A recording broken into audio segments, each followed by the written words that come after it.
السلام عليكم ورحمة الله وبركاته. إن الحمد لله نحمده ونستعينه ونستغفره ونعوذ بالله من شرور أنفسنا ومن سيئات أعمالنا. من يهده الله فلا مضل له ومن يضلل فلا هادي له. وأشهد أن لا إله إلا الله وحده لا شريك له. وأشهد أن محمدا عبده ورسوله أرسله بالهدى ودين الحق ليظهره على الدين كله ولو كره المشركون. أما بعد, അധികമായി ആമുഖങ്ങളൊന്നും പറയാതെ നമ്മുടെ ഇന്നത്തെ മജ്ലിസ് അല്ലെങ്കിൽ നമ്മുടെ ഇന്നത്തെ വിഷയത്തിലേക്ക് നമുക്ക് പ്രവേശിക്കാം. അല്ലാഹു സുബ്ഹാനഹു വ തആല പറയുന്ന കാര്യങ്ങൾ നല്ല രീതിയിൽ മനസ്സിലാക്കുവാനും ഹഖ് അനുസരിച്ചുകൊണ്ട് ജീവിതത്തെ മുന്നോട്ട് നീക്കാനും നമുക്കേവർക്കും തൗഫീഖ് നൽകി അനുഗ്രഹിക്കുമാറാവട്ടെ. ഇന്നത്തെ നമ്മുടെ വിഷയം എന്നുള്ളത് മൗഖിഫുൽ മുസ്ലിമി മിനൽ ഖിലാഫ്, അഭിപ്രായ വ്യത്യാസങ്ങളിൽ ഒരു മുസ്ലിം സ്വീകരിക്കേണ്ട നിലപാട് എന്താണ്? അഭിപ്രായ വ്യത്യാസങ്ങൾ ഉണ്ടാകുമ്പോൾ അവിടെ ഒരു മുസ്ലിം സ്വീകരിക്കേണ്ട നിലപാട് എന്താണ് എന്നതാണ് ഇന്നത്തെ നമ്മുടെ വിഷയം. ഇതിൽ ആദ്യമായി നമ്മൾ മനസ്സിലാക്കേണ്ടത് ഖിലാഫ് എന്ന് പറഞ്ഞാൽ എന്താണ് ഉദ്ദേശിക്കുന്നത്. അറബി ഭാഷയിൽ ഖിലാഫ് എന്ന് പറഞ്ഞാലും ഇഖ്തിലാഫ് എന്ന് പറഞ്ഞാലും മുഖാലഫ എന്ന് പറഞ്ഞാലും ഒക്കെ ഒരേ അർത്ഥമാണ്. അറബി ഭാഷയിൽ ഖിലാഫ് എന്ന് പറഞ്ഞാലും ഇഖ്തിലാഫ് എന്ന് പറഞ്ഞാലും മുഖാലഫ എന്ന് പറഞ്ഞാലൊക്കെ ഒരേ അർത്ഥമാണ്. ഇമാം ഫയ്യൂമി അദ്ദേഹത്തിന്റെ അൽ മിസ്ബാഹുൽ മുനീറിൽ ഈ കാര്യം സൂചിപ്പിക്കുന്നതായി നമുക്ക് കാണാൻ സാധിക്കും. എന്താണ് അതുകൊണ്ട് ഉദ്ദേശം? പരസ്പരം യോജിക്കാതിരിക്കുക, അല്ലെങ്കിൽ ഒന്നിലധികം ആൾക്കാർ ഒന്നിലധികം വീക്ഷണങ്ങളിലേക്ക് പോവുക, അതിനൊക്കെയാണ് അറബി ഭാഷയിൽ ഖിലാഫ് എന്നും ഇഖ്തിലാഫ് എന്നൊക്കെ പറയുക. ഭൂരിപക്ഷം ഉലമാക്കളും ഈ ഒരു അഭിപ്രായക്കാരാണ്. ഖിലാഫ് എന്ന് പറഞ്ഞാലും ഇഖ്തിലാഫ് എന്ന് പറഞ്ഞാലും പ്രത്യേകിച്ച് വ്യത്യാസമൊന്നുമില്ല എന്ന് പറയുന്നവരാണ്. എന്നാൽ ഹനഫി മദ്ഹബിൽ അവർ ഖിലാഫും ഇഖ്തിലാഫും തമ്മിൽ ചെറിയ വേർതിരിവ് കാണിക്കുന്നുണ്ട്. ഇബ്നു ആബിദീൻ റഹിമഹുല്ലാ അദ്ദേഹത്തിന്റെ ഹാഷിയയിലും ബദ്റുദ്ദീൻ അൽ ഐനി റഹിമഹുല്ലാ അദ്ദേഹത്തിന്റെ ചില കിതാബുകളിലും ഹനഫി മദ്ഹബ് ഈ വിഷയത്തിൽ പറഞ്ഞിരിക്കുന്ന അഭിപ്രായം സൂചിപ്പിക്കുന്നതായി നമുക്ക് കാണാൻ സാധിക്കും. എന്തായാലും നമ്മുടെ വിഷയമല്ലാതെ ഇവിടെ നമ്മുടെ വിഷയം എന്ന് പറഞ്ഞാൽ ഖിലാഫിന്റെ ഭാഷാർത്ഥം എന്താണ്? ഖിലാഫ് എന്ന് പറഞ്ഞാൽ പരസ്പരം യോജിക്കാതിരിക്കുക, ഒന്നിലധികം വീക്ഷണങ്ങളിലേക്ക് അഭിപ്രായം പോവുക, അതിനാണ് ഖിലാഫ് എന്നും ഇഖ്തിലാഫ് എന്നും മുഖാലഫത്ത് എന്നും പറയുന്നത്. ഇവിടെ ശരീഅത്തിലുള്ള ഖിലാഫിൽ ഒരു മുസ്ലിം സ്വീകരിക്കേണ്ട നിലപാട് എന്താണെന്നുള്ള വിഷയത്തിൽ അല്ലെങ്കിൽ ആ ഒരു ചർച്ചയിൽ ഏറ്റവും പ്രസക്തമായ ഭാഗം എന്താണ്? ശരീഅത്തിൽ എത്ര തരത്തിലുള്ള ഖിലാഫുകളുണ്ട്, എത്ര തരത്തിലുള്ള അഭിപ്രായ ഭിന്നതകളാണ് ഇസ്ലാമിൽ നമുക്ക് കാണാൻ സാധിക്കുക? പ്രിയപ്പെട്ടവരെ, അടിസ്ഥാനപരമായി നമ്മൾ മനസ്സിലാക്കേണ്ടത് ബറക്കല്ലാഹു ഫീക്കും, ഖിലാഫ് രണ്ടിനമാണ്. ഖിലാഫ് എന്നുള്ളത് അടിസ്ഥാനപരമായി രണ്ട് ഇനമാണ്. ഒന്നാമത്തേത് ഖിലാഫുൻ സായിഗ്, ശരീഅത്ത് അനുവദിക്കുന്ന ഖിലാഫ്, ഇസ്ലാമിന്റെ അടിസ്ഥാനങ്ങൾ അനുവദിക്കുന്ന ഖിലാഫ്. രണ്ടാമത്തേത് ഖിലാഫുൻ ഗൈറു സായിഗ്, ഇസ്ലാമിന്റെ അടിസ്ഥാനങ്ങൾ അനുവദിക്കാത്ത രീതിയിലുള്ള ഖിലാഫുകൾ. ഇങ്ങനെ അനുവദിക്കപ്പെടുന്ന ഖിലാഫ്, അനുവദിക്കപ്പെടാത്ത ഖിലാഫ് എന്നിങ്ങനെ നമുക്ക് ഖിലാഫിനെ രണ്ടായി തരംതിരിക്കാം. ശരീഅത്ത് അനുവദിക്കുന്ന അംഗീകരിക്കുന്ന അഭിപ്രായ വ്യത്യാസങ്ങളും ശരീഅത്ത് അംഗീകരിക്കാത്ത അഭിപ്രായ വ്യത്യാസങ്ങളും. ഇനി ഇൻഷാ അള്ളാഹ് അതിന്റെ മേഖലകൾ ഏതാണ് അതിനെ സംബന്ധിച്ച് നമുക്ക് പഠിക്കാം. ആദ്യമായി നമ്മൾ അറിയേണ്ട കാര്യം ബറക്കല്ലാഹു ഫീക്കും, ദീനിൽ സ്വീകരിക്കപ്പെടുന്ന അല്ലെങ്കിൽ അനുവദിക്കപ്പെടുന്ന അഭിപ്രായ ഭിന്നത എന്ന് പറയുന്നത് മൂന്ന് സാഹചര്യങ്ങളിലാണ് അല്ലെങ്കിൽ മൂന്ന് മേഖലകളിലാണ്. പരിശുദ്ധമായ ദീനുൽ ഇസ്ലാം അംഗീകരിക്കുന്ന അഭിപ്രായ ഭിന്നത മൂന്ന് മേഖലകളിലാണ്. അതിൽ ഒന്നാമത്തേത്, ഏതെങ്കിലും ഒരു വിഷയത്തിൽ പരിശുദ്ധമായ ഖുർആനിൽ നിന്നോ നബി സല്ലല്ലാഹു അലൈഹി വസല്ലമയുടെ ഹദീസിൽ നിന്നോ ഒരു തെളിവ് വരാതിരിക്കുക, അല്ലെങ്കിൽ ഒരു വിഷയത്തിൽ എന്താണ് അതിന്റെ വിധി എന്ന് ഖുർആനിലും സുന്നത്തിലും വരാതിരിക്കുക. ആ വിഷയത്തിൽ ഉലമാക്കൾ ഇജ്മാഉം ഉദ്ധരിച്ചിട്ടില്ല, ആ വിഷയത്തിൽ ഉലമാക്കൾ അതിന്റെ വിധി എന്താണെന്ന് ഇജ്മാഇന്റെ അടിസ്ഥാനത്തിലും പറഞ്ഞിട്ടില്ല. അങ്ങനെയുള്ള വിഷയങ്ങളാണെങ്കിൽ സ്വാഭാവികമായും അവിടെ അഭിപ്രായ ഭിന്നത ഉണ്ടാകും. മനസ്സിലായില്ലേ? ഏതെങ്കിലും ഒരു മസ്അലയിൽ പരിശുദ്ധമായ ഖുർആനിൽ നിന്നോ ഹദീസിൽ നിന്നോ ഉലമാക്കളുടെ ഇജ്മാഇന്റെ അടിസ്ഥാനത്തിലോ ഒരു വിധി പഠിപ്പിക്കപ്പെട്ടിട്ടില്ല എങ്കിൽ അവിടെ അഭിപ്രായ വ്യത്യാസം ഉണ്ടാവുക എന്നുള്ളത് തികച്ചും സ്വാഭാവികമായ ഒരു കാര്യം മാത്രമാണ്. അതുകൊണ്ട് തന്നെ അത്തരത്തിലുള്ള അഭിപ്രായ ഭിന്നതകൾ ഇസ്ലാം സ്വീകരിക്കുന്നുണ്ട്. ഒരുപക്ഷെ ചില സഹോദരങ്ങൾക്ക് സംശയം ഉണ്ടാകും, അങ്ങനെ ഏതെങ്കിലും ഒരു വിഷയത്തിന് ഉദാഹരണം എന്താണ്? ഖുർആനും സുന്നത്തും ചർച്ച ചെയ്യാത്ത, ഉലമാക്കൾ ഇജ്മാഇന്റെ അടിസ്ഥാനത്തിൽ വിധി പറയാത്ത ഒരു വിഷയം എന്താണ്? ഒരു ഉദാഹരണം ഞാൻ പറഞ്ഞു തരാം. ഒരു സ്ത്രീ, ആ സ്ത്രീയുടെ ഭർത്താവിനെ കാണാതായി, ഒരു സ്ത്രീയുടെ ഭർത്താവിനെ കാണാതായി. അങ്ങനെയാണെങ്കിൽ ഈ സ്ത്രീ എത്ര വർഷം കാത്തിരിക്കണം അടുത്തൊരു വിവാഹം കഴിക്കാൻ? ഈ വിഷയത്തിൽ ഖുർആനിൽ നമ്മൾ നോക്കിയാൽ അല്ലാഹു സുബ്ഹാനഹു വ തആല ഒന്നും പറഞ്ഞു തന്നിട്ടില്ല. ഹദീസുകൾ നമ്മൾ നോക്കിയാൽ നബി സല്ലല്ലാഹു അലൈഹി വസല്ലം ഈ വിഷയത്തിൽ ഇത്ര മാസം കാത്തിരിക്കണമെന്നോ ഇത്ര വർഷം കാത്തിരിക്കണമെന്നോ എവിടെയും പറഞ്ഞിട്ടില്ല. ഈ ഒരു സംഭവത്തിന്റെ അടിസ്ഥാനത്തിൽ ഉലമാക്കൾ ഇജ്മാ ഉദ്ധരിച്ചുകൊണ്ട് ഇങ്ങനെയുള്ള സ്ത്രീകൾ ഇത്ര വർഷമാണ് അല്ലെങ്കിൽ ഇത്ര മാസമാണ് കാത്തിരിക്കേണ്ടത് എന്ന് ഉലമാക്കളും ഇജ്മാഇന്റെ അടിസ്ഥാനത്തിൽ പറഞ്ഞിട്ടില്ല. അതുകൊണ്ട് തന്നെ സ്വാഭാവികമായും ഈ ഒരു മസ്അലയിൽ അഭിപ്രായ വ്യത്യാസമുണ്ടാകും. അതാണ് ഇമാം നവവി റഹിമഹുല്ലാ സഹീഹ് മുസ്ലിമിന്റെ ഷർഹിലും സൂചിപ്പിക്കുന്ന കാര്യം. ഈ വിഷയം നമ്മൾ നോക്കുകയാണെങ്കിൽ, ഇപ്പോൾ ഞാൻ പറഞ്ഞിരിക്കുന്ന ഉദാഹരണം നമ്മൾ നോക്കുകയാണെങ്കിൽ, പണ്ഡിതന്മാർ പലതരത്തിലുള്ള അഭിപ്രായങ്ങളും പറഞ്ഞു. ഹനഫി മദ്ഹബിലും ഷാഫിഈ മദ്ഹബിലും ഉലമാക്കൾ പറഞ്ഞു, ആ സ്ത്രീയെ സംബന്ധിച്ചിടത്തോളം മറ്റൊരു വിവാഹം ചെയ്യണമെങ്കിൽ ആദ്യത്തെ ഭർത്താവിന്റെ മരണം സ്ഥിരീകരിക്കപ്പെടണം, അല്ലെങ്കിൽ ആ ഭർത്താവ് ഈ സ്ത്രീയിൽ നിന്ന് വേർപിരിഞ്ഞതായി ഏതെങ്കിലും രീതിയിൽ സ്ഥിരീകരിക്കപ്പെടണം. അതാണ് ഹനഫി മദ്ഹബും ഷാഫിഈ മദ്ഹബും അതിന് വെച്ചിരിക്കുന്ന വിധി. അവിടെ അവർ പരിഗണിച്ചിരിക്കുന്നത് ആരെയാണ്? ഭർത്താവിനെയും പരിഗണിച്ചു, സ്ത്രീയെയും പരിഗണിച്ചു. രണ്ടാൾക്കാർക്കും ഒരു ദോഷവും ഉണ്ടാവരുത് എന്നൊരു മാനദണ്ഡത്തിൽ അവർ ആ ഒരു നിലപാട് പറഞ്ഞു, ഹനഫി മദ്ഹബിലെയും അതുപോലെ തന്നെ ഷാഫിഈ മദ്ഹബിലെയും പണ്ഡിതന്മാർ. എന്നാൽ ഹംബലി മദ്ഹബ് ഈ വിഷയത്തിൽ വിശദീകരണമാണ് നൽകിയത്. ഹംബലി മദ്ഹബ് പറഞ്ഞത് എന്താണ്? ഒരു ഭർത്താവ് അല്ലെങ്കിൽ ഒരു വ്യക്തി നഷ്ടപ്പെട്ടിരിക്കുന്നത് അദ്ദേഹം പോയിരിക്കുന്ന യാത്ര അപകട സാധ്യതയുള്ള യാത്രകളാണെങ്കിൽ, ഉദാഹരണത്തിന് ഏതെങ്കിലും ഒരു യുദ്ധത്തിന് പോയി അതിനുശേഷം തിരിച്ചു വരാതിരുന്നതാണ്, അങ്ങനെയൊക്കെയാണെങ്കിൽ അപകട സാധ്യതയുള്ള യാത്രകളാണെങ്കിൽ 4 വർഷം കാത്തിരിക്കണം. അതിനുശേഷം ആ സ്ത്രീ ഇദ്ദയിരിക്കണം. അതിനുശേഷമാണ് അവർക്ക് വിവാഹം ചെയ്യൽ അനുവദനീയമുള്ളൂ എന്ന് ഹംബലി മദ്ഹബ് പറഞ്ഞു.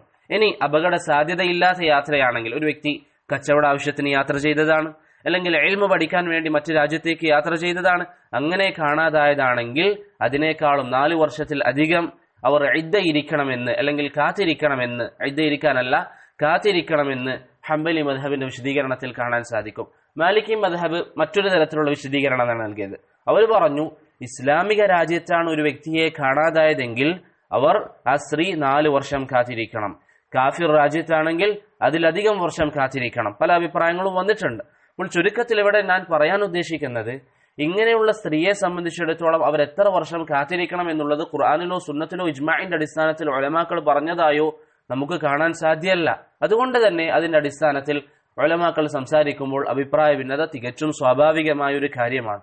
അത് ഇസ്ലാം അംഗീകരിക്കുന്നതും ഇസ്ലാം സ്വീകരിക്കുന്നതുമായ അഭിപ്രായ ഭിന്നതയാണ്. ഇവിടെ ഒരുപക്ഷെ ചില സഹോദരങ്ങൾക്ക് സംശയം ഉണ്ടാവാൻ സാധ്യതയുണ്ട്. ഉലമാക്കൾ ഇങ്ങനെ 4 വർഷമെന്നും അല്ലെങ്കിൽ 2 വർഷമെന്നും ഒക്കെ പറയുമ്പോൾ എന്ത് മാനദണ്ഡത്തിലാണ് അവർ പറയുന്നത്? ഇവിടെ ഉലമാക്കളെ സംബന്ധിച്ചിടത്തോളം പ്രിയപ്പെട്ടവരെ, മഖാസിദു ശരീഅത്തിന്റെ അടിസ്ഥാനപരമായ ഇസ്ലാം ഉദ്ദേശിക്കുന്ന കാര്യങ്ങൾ, അതിന്റെ അടിസ്ഥാനത്തിലാണ് അവരിങ്ങനെ 4 മാസം 3 മാസം അല്ലെങ്കിൽ അതിലധികം വർഷങ്ങൾ എന്നൊക്കെ പറയുന്നത്.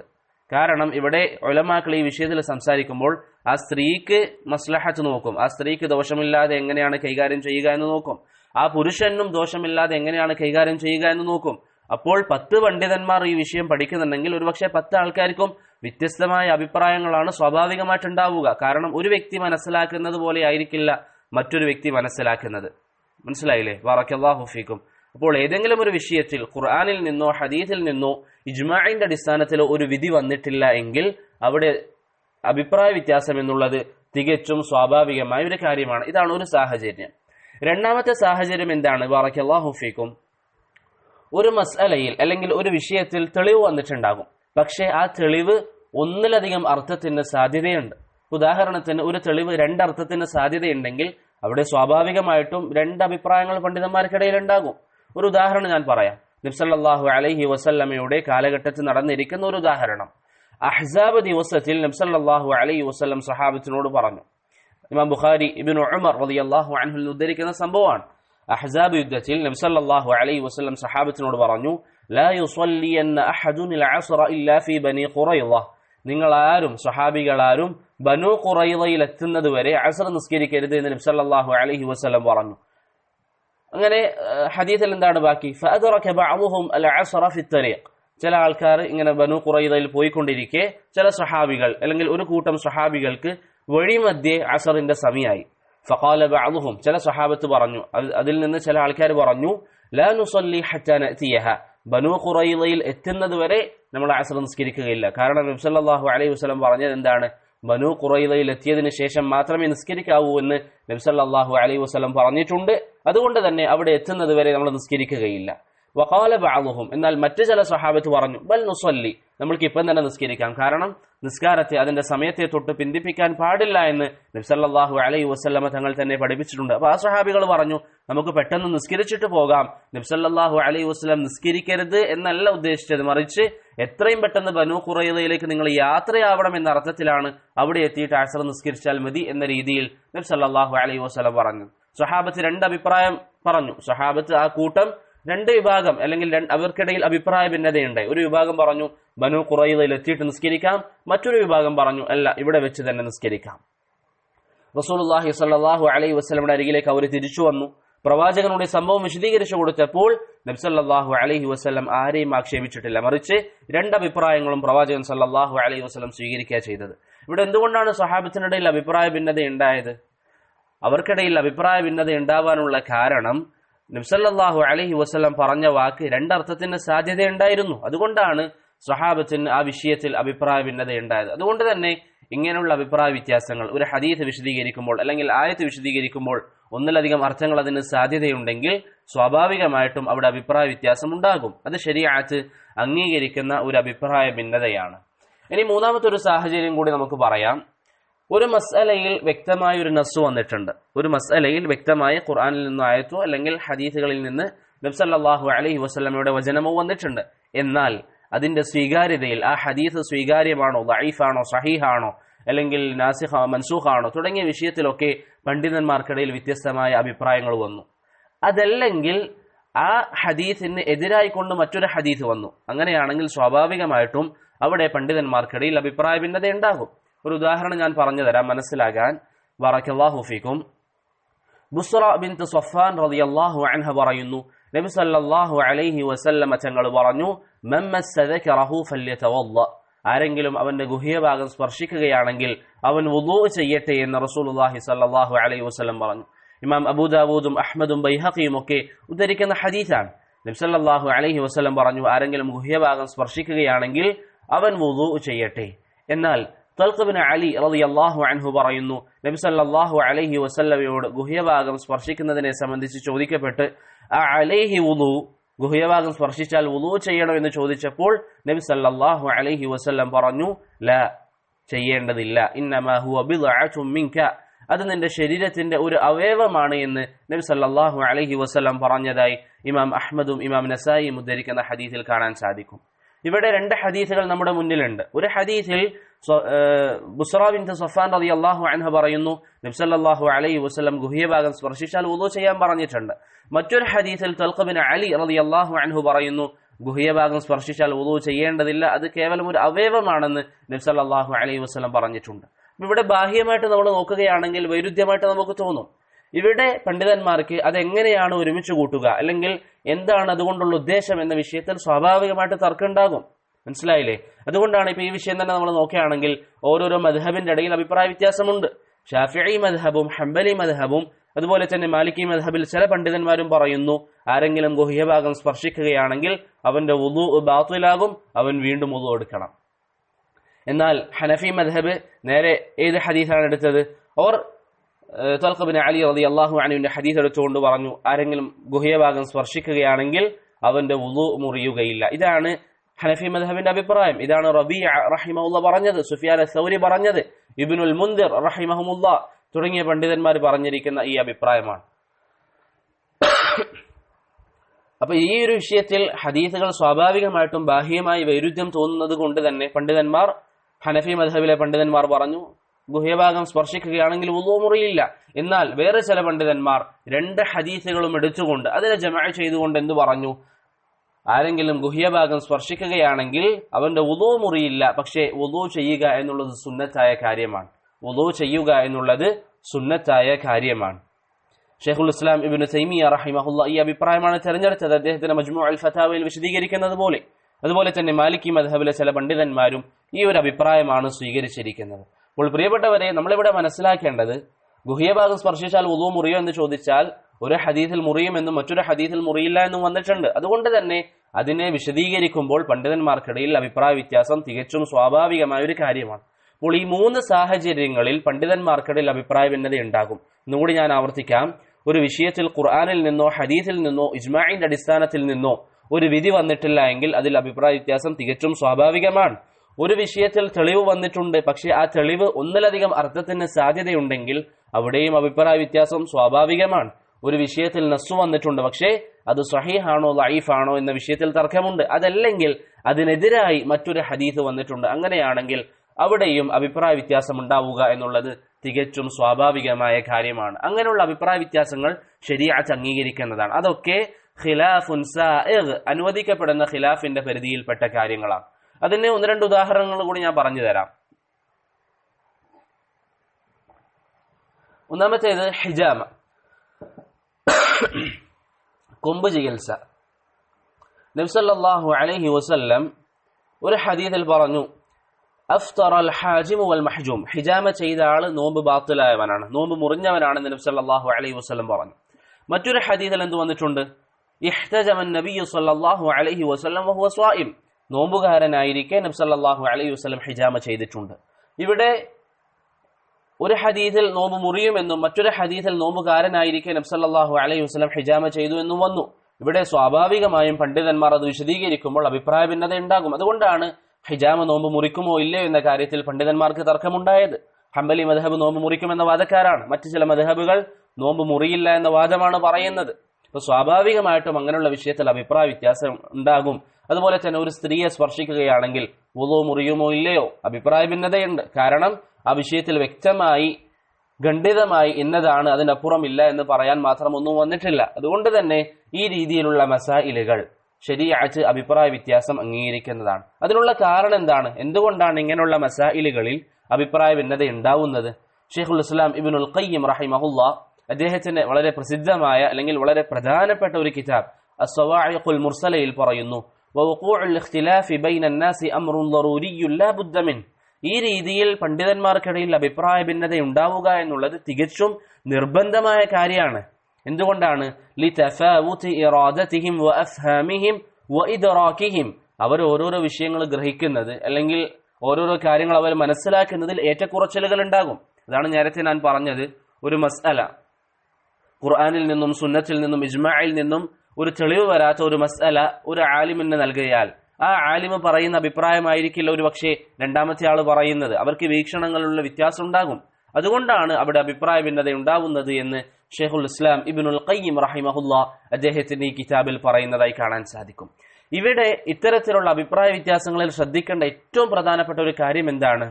യാതൊരു കാരണവശാലും പ്രിയപ്പെട്ടവരെ ഇങ്ങനെ ശരീഅത്ത് അനുവദിക്കുന്ന അഭിപ്രായ വ്യത്യാസങ്ങൾ കാരണത്താൽ ശത്രുതയുണ്ടാവാനോ അല്ലെങ്കിൽ പരസ്പരം ദേഷ്യങ്ങൾ ഉണ്ടാവാനോ ഒരിക്കലും പാടില്ല. അതൊരിക്കലും ഇസ്ലാം അംഗീകരിക്കുന്ന കാര്യമല്ല.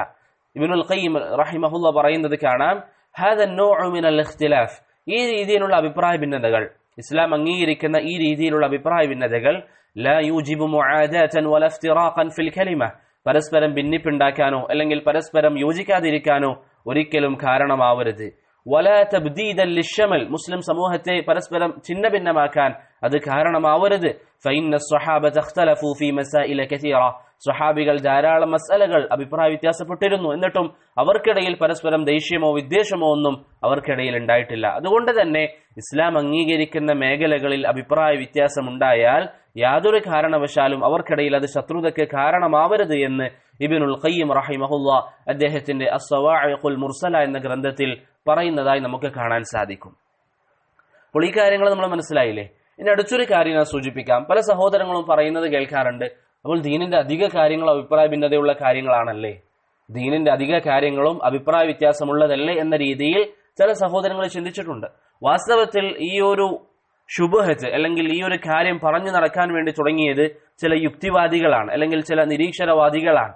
പരിശുദ്ധമായ ദീനുൽ ഇസ്ലാമിനെ സംബന്ധിച്ചിടത്തോളം ഇസ്ലാമിന്റെ അടിസ്ഥാനപരമായ കാര്യങ്ങൾ അല്ലെങ്കിൽ ഒരു മുസ്ലിമിന്റെ ജീവിതത്തിൽ ആവശ്യമായി വരുന്ന അടിസ്ഥാനമായ എല്ലാ കാര്യങ്ങളും അല്ലെങ്കിൽ ഭൂരിപക്ഷം കാര്യങ്ങളും ഇജ്മാ ഉദ്ധരിക്കപ്പെട്ടതാണ് അല്ലെങ്കിൽ ഖുർആനിലോ ഹദീസിലോ വ്യക്തമായിട്ട് വന്നതാണ്. അതുകൊണ്ട് തന്നെ ദീനിന്റെ അധിക വിഷയങ്ങളും അഭിപ്രായ ഭിന്നതകളുള്ളതല്ല, മറിച്ച് അഭിപ്രായ ഭിന്നതകളില്ലാത്തതാണ്. ഷെയ്ഖുൽ ഇസ്ലാം ഇബ്നു തൈമിയ്യ റഹിമഹുല്ലാ കിതാബുൽ ഇസ്തിഖാമയിൽ ഈ കാര്യം വളരെ വ്യക്തമായി വിശദീകരിക്കുന്നതായി നമുക്ക് കാണാൻ സാധിക്കും. പക്ഷേ ഇവിടെ നമ്മൾ മനസ്സിലാക്കേണ്ട ഒരു കാര്യം എന്താണെന്ന് അറിയോ? ബറകല്ലാഹു ഫീക്കും. ഇന്ന് പല ആൾക്കാർക്കും അഭിപ്രായ വ്യത്യാസമില്ലാത്ത മേഖലകൾ ഏതാണെന്ന് ചോദിച്ചാൽ ഒരുപക്ഷെ പെട്ടെന്ന് പറയാൻ സാധിക്കാറില്ല. ഇപ്പൊ ഉദാഹരണത്തിന് ഒരു ദിവസം 5 വക്ത് നിസ്കരിക്കണം എന്ന കാര്യത്തിൽ അഭിപ്രായ ഭിന്നതയുണ്ടോ? ഇല്ല. അപ്പൊ അത് ഇജ്മാ ഉള്ള വിഷയമാണ്, അല്ലെങ്കിൽ ഖുർആനും സുന്നത്തും കൊണ്ട് സ്ഥിരപ്പെട്ടതാണ്. പക്ഷേ പലപ്പോഴും അഭിപ്രായ ഭിന്നതയില്ലാത്ത വിഷയം എന്ന് പറയുമ്പോൾ അതിലേക്ക് നമ്മുടെ മനസ്സ് പോവാറില്ല. അതുപോലെ തന്നെ നോമ്പ്, റമദാൻ മാസത്തിൽ നോമ്പ് അനുഷ്ഠിക്കണം, അത് അഭിപ്രായ വ്യത്യാസമില്ലാത്ത വിഷയമാണ്. സകാത്ത് അഭിപ്രായ വ്യത്യാസമില്ലാത്ത വിഷയമാണ്, സകാത്ത് വാജിബാണെന്ന കാര്യത്തിൽ. അപ്പോൾ ഇങ്ങനെ അടിസ്ഥാനപരമായി ധാരാളം കാര്യങ്ങൾ ഇജ്മാ ഉദ്ധരിക്കപ്പെട്ട വിഷയങ്ങളുണ്ട്. അത് ശ്രദ്ധ കൊടുക്കാത്തത് കൊണ്ടാണ് അഭിപ്രായ വ്യത്യാസമാണ് കൂടുതൽ എന്ന് ചില ആൾക്കാർ തെറ്റിദ്ധരിക്കുന്നത്. അങ്ങനെയല്ല, ദീനിന്റെ അധിക അഹ്കാമുകളും അഭിപ്രായ വ്യത്യാസമില്ലാത്തതാണ്.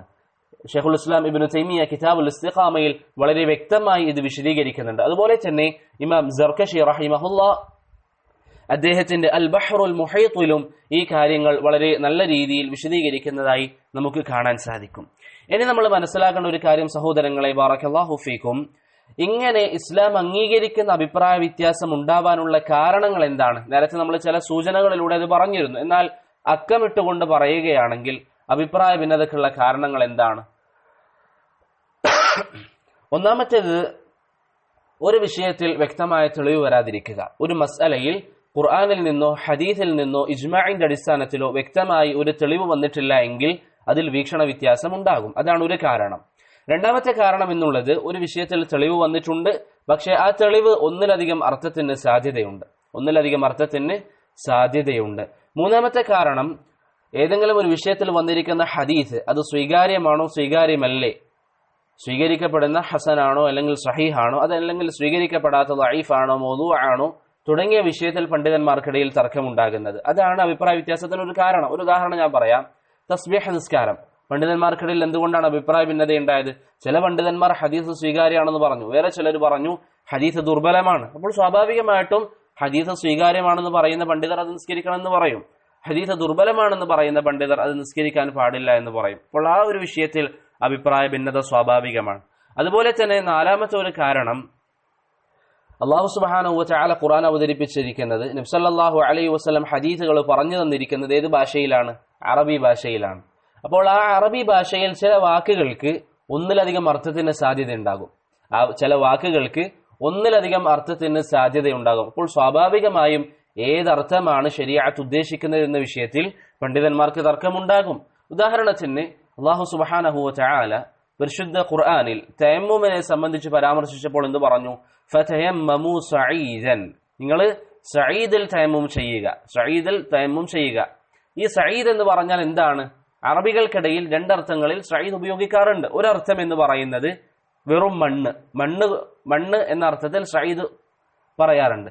മറ്റൊരർത്ഥം എന്നുള്ളത് സഈദ് എന്ന് പറഞ്ഞാൽ മണ്ണിന്റെ പദാർത്ഥങ്ങൾ, ഉദാഹരണത്തിന് കല്ല് പോലെയുള്ളവയ്ക്ക് സഈദ് എന്ന് പറയുമെന്ന് അറബികൾ പറയാറുണ്ട്, അല്ലെങ്കിൽ അറബികൾക്കിടയിൽ അങ്ങനെ ഒരു ഉപയോഗമുണ്ട്. അപ്പോൾ സ്വാഭാവികമായിട്ടും നിങ്ങൾ സഈദിൽ തയമ്മും ചെയ്യുക അല്ലെങ്കിൽ സഈദ് കൊണ്ട് തയമ്മും ചെയ്യുക എന്ന് പറയുമ്പോൾ അവിടെ അഭിപ്രായ ഭിന്നത ഉണ്ടാകും. ഇതിൽ ഏതർത്ഥമാണ് അല്ലാഹു സുബ്ഹാനഹു വ തആല ഉദ്ദേശിച്ചത് അല്ലെങ്കിൽ ശർഅ പഠിപ്പിച്ചത് എന്ന വിഷയത്തിൽ പണ്ഡിതന്മാർക്ക് തർക്കമുണ്ടാകും. അതിനാണ് അൽ ഇഷ്തിറാഖുൽ ലഫ്ളി എന്ന് പറയുക. ഒരു വാക്ക് ഒന്നിലധികം അർത്ഥങ്ങൾക്ക് സാധ്യതയുണ്ടെങ്കിൽ അവിടെ സ്വാഭാവികമായും പണ്ഡിതന്മാർക്ക് അഭിപ്രായ ഭിന്നതയുണ്ടാകും. ഷെയ്ഖ് ഇബ്നു ബാസ് റഹിമഹുല്ലാഹ് പറഞ്ഞു, ഇവിടെ സഈദ് കൊണ്ടുള്ള ഉദ്ദേശം മണ്ണ് മാത്രമാണ്, അതുകൊണ്ട് മണ്ണ് ഉപയോഗിച്ചുകൊണ്ട് മാത്രമാണ് തയമ്മും ചെയ്യൽ അനുവദനീയമാവുക. എന്നാൽ മുഹമ്മദ് അമീൻ ഷൻഖീതി, ഷെയ്ഖ് ഇബ്നു ഉസൈമീൻ റഹിമഹുമുല്ലാഹ്, ഷെയ്ഖ് സാലിഹ് അൽ ഫൗസാൻ ഹഫളഹുല്ലാഹ് തുടങ്ങിയ പണ്ഡിതർ പറഞ്ഞു മണ്ണ് മാത്രമല്ല, അതുകൊണ്ട് നിർമ്മിക്കപ്പെട്ടിരിക്കുന്ന കല്ലുകൾ തുടങ്ങിയ വസ്തുക്കൾ കൊണ്ടും തയമ്മും ചെയ്യാമെന്ന് അവർ അഭിപ്രായപ്പെട്ടു. അപ്പോൾ ഇങ്ങനെ രണ്ട് അഭിപ്രായം വരാനുള്ള കാരണം എന്താണ്? അവിടെ ഈ ഒരു വാക്ക് ഏതാണ് ഉദ്ദേശിക്കപ്പെട്ടത്, ആ വാക്ക് രണ്ടിനും അർത്ഥ സാധ്യതയുണ്ട്. അതുകൊണ്ടാണ് അവിടെ അഭിപ്രായ ഭിന്നത പണ്ഡിതന്മാർക്കിടയിൽ സംഭവിച്ചിരിക്കുന്നത്. അഞ്ചാമത്തെ ഒരു സബബ് എന്ന് ഉലമാക്കൾ പറയുന്നത്, ചില ഫിഖ്ഹിയായ ഖവാഇദുകളിൽ, ഫിഖ്ഹിന്റെ ചില അടിസ്ഥാനപരമായ തത്വങ്ങളിൽ, അതിന്റെ പ്രിൻസിപ്പിൾസിൽ പണ്ഡിതന്മാർക്കിടയിൽ തർക്കമുണ്ടാകും. അത് സ്വീകാര്യമാണോ അല്ലയോ എന്ന വിഷയത്തിൽ പണ്ഡിതന്മാർക്കിടയിൽ തർക്കമുണ്ടാകും. അപ്പോൾ സ്വാഭാവികമായിട്ട് എല്ലാവർക്കും അറിയാം, എല്ലാവരും അംഗീകരിക്കുന്ന അല്ലെങ്കിൽ പരിഗണിക്കപ്പെടുന്ന എല്ലാവരും അംഗീകരിക്കുന്ന 4 തെളിവുകൾ ഖുർആൻ, സുന്നത്ത്, ഇജ്മാ, ഖിയാസ് ആണ്. അതിന് പുറമെ പറയുന്ന തെളിവുകൾ ഇസ്തിഹ്സാൻ, മസാലിഹ് മുർസല, അതുപോലെയുള്ള കാര്യങ്ങൾ അതൊക്കെ സ്വീകരിക്കുന്നവരുണ്ട്. മുറാഅത്തുൽ ഖിലാഫ് സ്വീകരിക്കുന്നവരുണ്ട്. മാലിക്കി മദ്ഹബിൽ അസ്ലാണ്. എന്നാൽ പല പണ്ഡിതന്മാർ അത് സ്വീകരിക്കുന്നില്ല.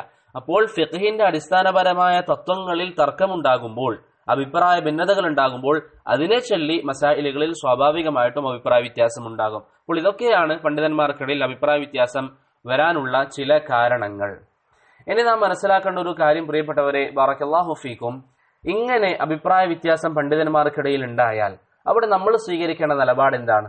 നമ്മൾ അവിടെ സ്വീകരിക്കേണ്ട നിലപാട് എന്താണ്? മുൻഗാമികൾ എങ്ങനെയാണ് ആ വിഷയങ്ങളിൽ കൈകാര്യം ചെയ്തത്?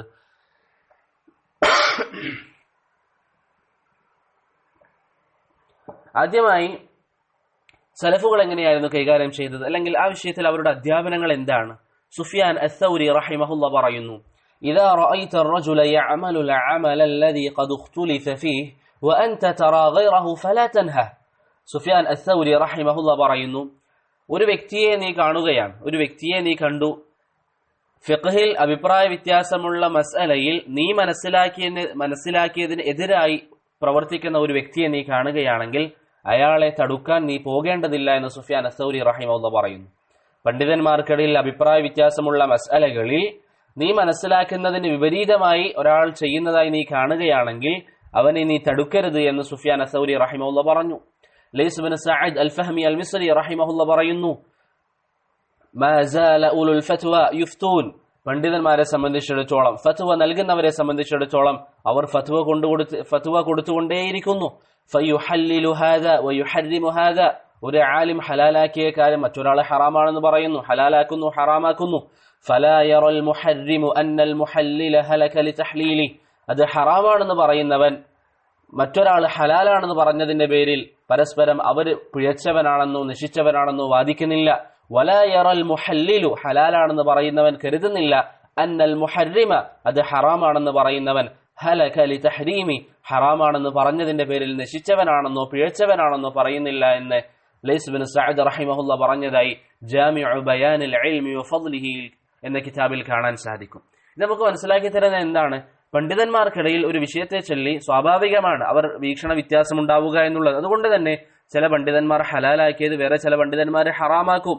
അതുപോലെ തന്നെ നേരെ തിരിച്ചും സംഭവിക്കും. അത് കാരണത്താൽ അവർ ദേഹേച്ഛയെ പിൻപറ്റുന്നവരല്ലെങ്കിൽ, ഹക്ക് മനസ്സിലാക്കാൻ വേണ്ടി സംസാരിക്കുന്നവരാണെങ്കിൽ അത് കാരണത്താൽ അവരെ ആക്ഷേപിക്കുക എന്നുള്ളത് ശരിയല്ല എന്ന് സുഫിയാൻ അസ്സൗരി റഹിമഹുല്ലാഹ് പറഞ്ഞതായി അൽ ഫഖീഹ് വൽ മുതഫഖിഹ് എന്ന കിതാബിൽ ഖതീബുൽ ബഗ്ദാദി റഹിമഹുല്ലാഹ് ഉദ്ധരിക്കുന്നതായി നമുക്ക് കാണാൻ സാധിക്കും. അതുകൊണ്ടാണ് യൂനുസ് ഇബ്നു അബ്ദുല്ല അൽ അസ്സദഫി റഹിമഹുല്ലാഹ് പറയുന്നത്, മാ റഅയ്തു അഖല മിന അശ്ശാഫിഈ. ഇമാം മുഹമ്മദ് ബിൻ ഇദ്രീസ് അശ്ശാഫിഈയേക്കാൾ ബുദ്ധിയുള്ള ഒരാളെ ഞാൻ കണ്ടിട്ടില്ല. എന്താണ് കാരണം? നാദർതുഹു യൗമൻ, ഒരു ദിവസം അദ്ദേഹത്തോട് ഞാൻ ഒരു വിഷയത്തിൽ മുനാദറ നടത്തി, ഡിബേറ്റ് നടത്തി. സുമ്മ ഇഫ്തറഖ്ന, അതിനുശേഷം നമ്മൾ രണ്ടാളും നമ്മുടേതായ വഴിയിലേക്ക് പോയി. വലഖീതുഹു യൗമൻ, ഒരു ദിവസം ഞാൻ അദ്ദേഹത്തെ കണ്ടുമുട്ടി. ഫഅഖദ ബിയദി, ആ സമയത്ത് എന്റെ കൈകൾ പിടിച്ചു. യൂനുസ് ബിൻ അബ്ദുൽ അൽ സദഫി പറയുകയാണ്, ഒരു മസ്അലയിൽ നമ്മൾ സംസാരിച്ചു, ആ മസ്അലയിൽ പരസ്പരം നമ്മൾ രണ്ട് അഭിപ്രായങ്ങൾ പറഞ്ഞു, പരസ്പരം അഭിപ്രായത്തിൽ യോജിച്ചിട്ടില്ല. അതിനുശേഷം നമ്മൾ തിരിച്ചുപോയി.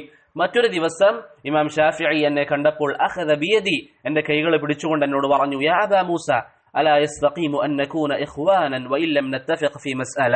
ഒരു മസ്അലയിൽ, ശരീഅത്തിന്റെ ഒരു വിഷയത്തിൽ നമുക്കിടയിൽ അഭിപ്രായ ഭിന്നതയുണ്ടെങ്കിലും നമ്മൾ പരസ്പരം സഹോദരങ്ങളാവാൻ നമ്മളെ തടസ്സപ്പെടുത്തുന്നത് എന്താണ്? അതിന് നമുക്കുള്ള തടസ്സം എന്താണ്? മസായിലുകളിൽ അഭിപ്രായ വ്യത്യാസം ഉണ്ടാവുക എന്നുള്ളത് തികച്ചും സ്വാഭാവികമായ ഒരു കാര്യമല്ല എന്ന രീതിയിൽ ഇമാം ഷാഫിഈ റഹിമഹുല്ലാഹ് യൂനുസ് ഇബ്നു അബ്ദുല്ല അൽ സദഫിയോട് ചോദിച്ചു.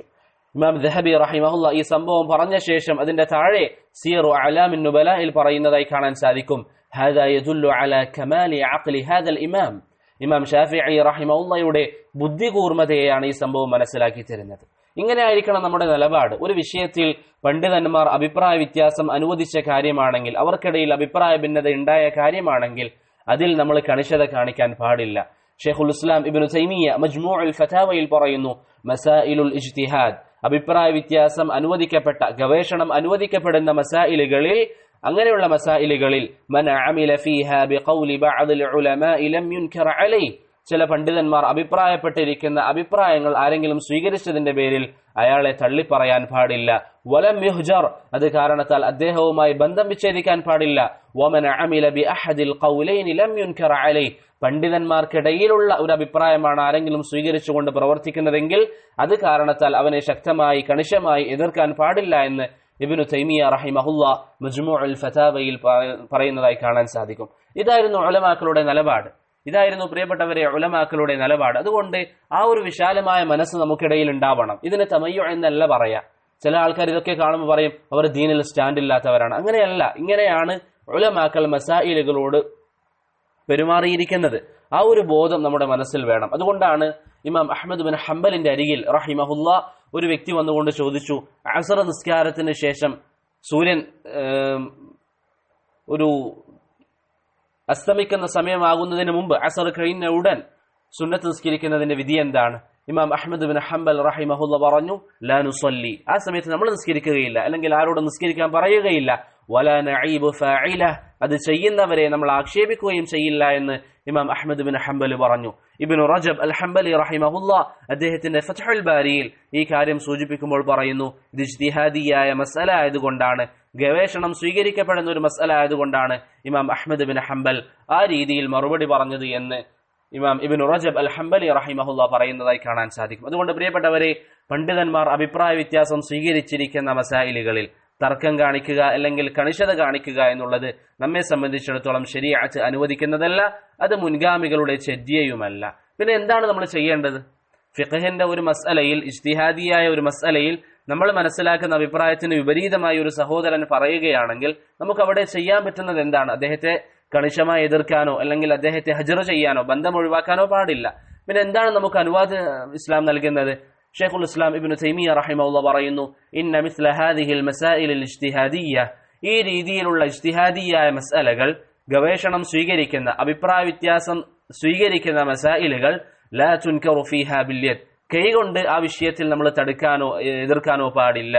വലൈസ ലി അഹദിൻ അൻ യുൽസിമ അന്നാസ ബിത്തിബാഇഹി ഫീഹാ, ആർക്കും മറ്റൊരാളെ ആ വിഷയത്തിൽ തന്റെ അഭിപ്രായം സ്വീകരിക്കണമെന്ന് പറഞ്ഞ് നിർബന്ധിക്കാനും ഇസ്ലാം അനുവാദം നൽകുന്നില്ല.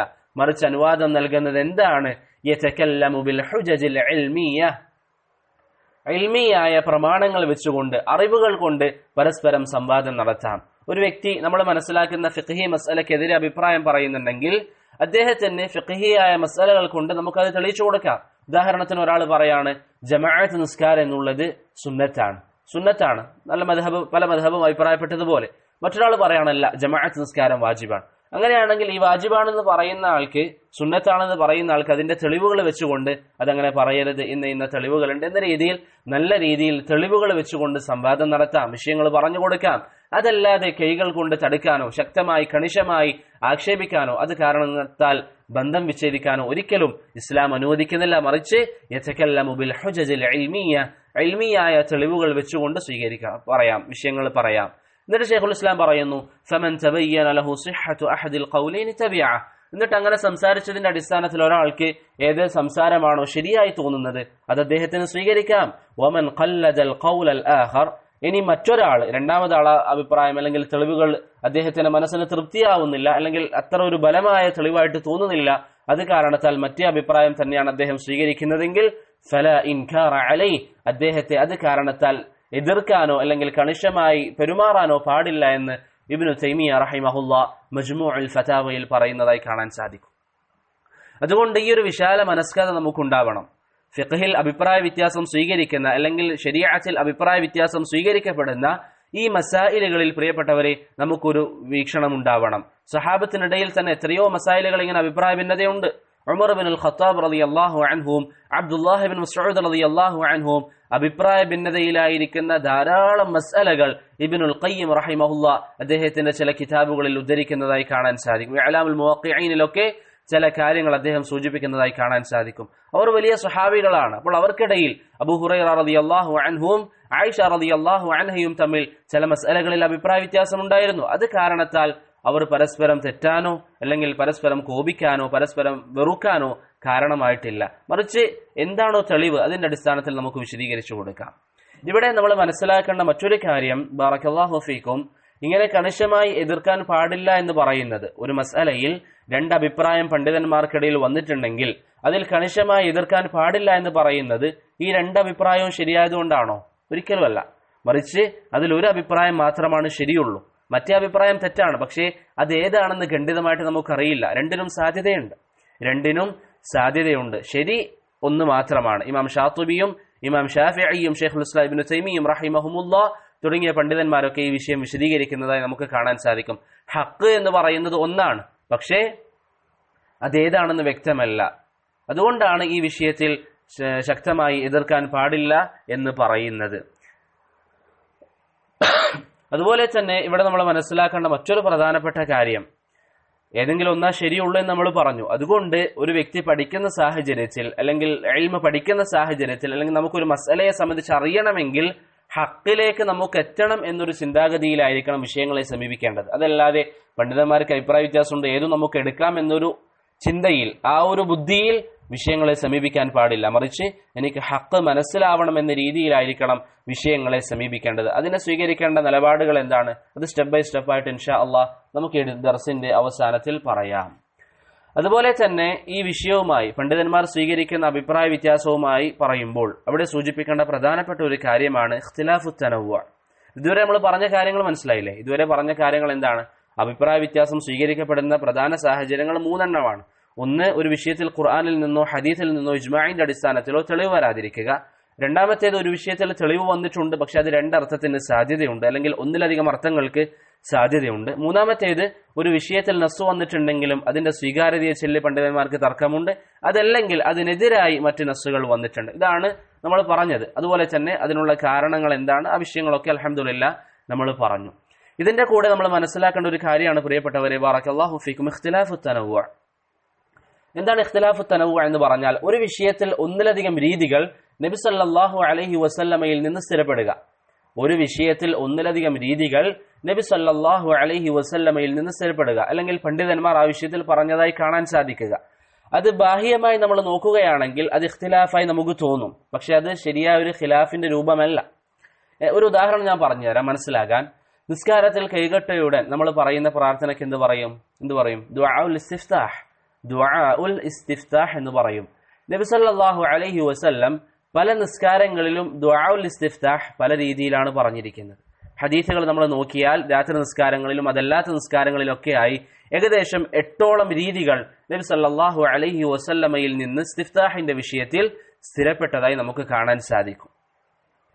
ഈ ഒരു വ്യക്തി അതിൽ നിന്ന് ഒരു കാര്യം തെരഞ്ഞെടുക്കുകയാണ്, അദ്ദേഹത്തിന് അത് ചെയ്യാം. മറ്റൊരാൾ 2ാമത്തെ കാര്യം, മറ്റൊരാൾ 3ാമത്തെ കാര്യം അദ്ദേഹത്തിന് തെരഞ്ഞെടുക്കാം. ഇനി ഒരു വ്യക്തി തന്നെ തീരുമാനിക്കുകയാണ്, ളുഹുറിന് പറയുന്നത് ഒന്ന്, അസറിന് പറയുന്നത് മറ്റൊന്ന്, അങ്ങനെ അദ്ദേഹം മാറി മാറി ചെയ്യുകയാണ്. അങ്ങനെയാണെങ്കിൽ അതും ഇസ്ലാം അംഗീകരിക്കുന്ന കാര്യമാണ്. അതാണ് ഇബ്നു തൈമിയ്യ റഹിമഹുല്ലാഹ് പറഞ്ഞത്, കുല്ലു മാ സബത അനി നബി സല്ലല്ലാഹു അലൈഹി വസല്ലം സായിഗ്. നബി സല്ലല്ലാഹു അലൈഹി വസല്ലമയിൽ നിന്ന് സ്ഥിരപ്പെട്ടിരിക്കുന്ന എല്ലാ കാര്യങ്ങളും സ്വീകാര്യമാണ്, അതിലേതും സ്വീകരിക്കാമെന്ന് ഇബ്നു തൈമിയ്യ റഹിമഹുല്ലാഹ് പറഞ്ഞതായി അദ്ദേഹത്തിന്റെ മിൻഹാജുസ് സുന്നയിൽ കാണാൻ സാധിക്കും.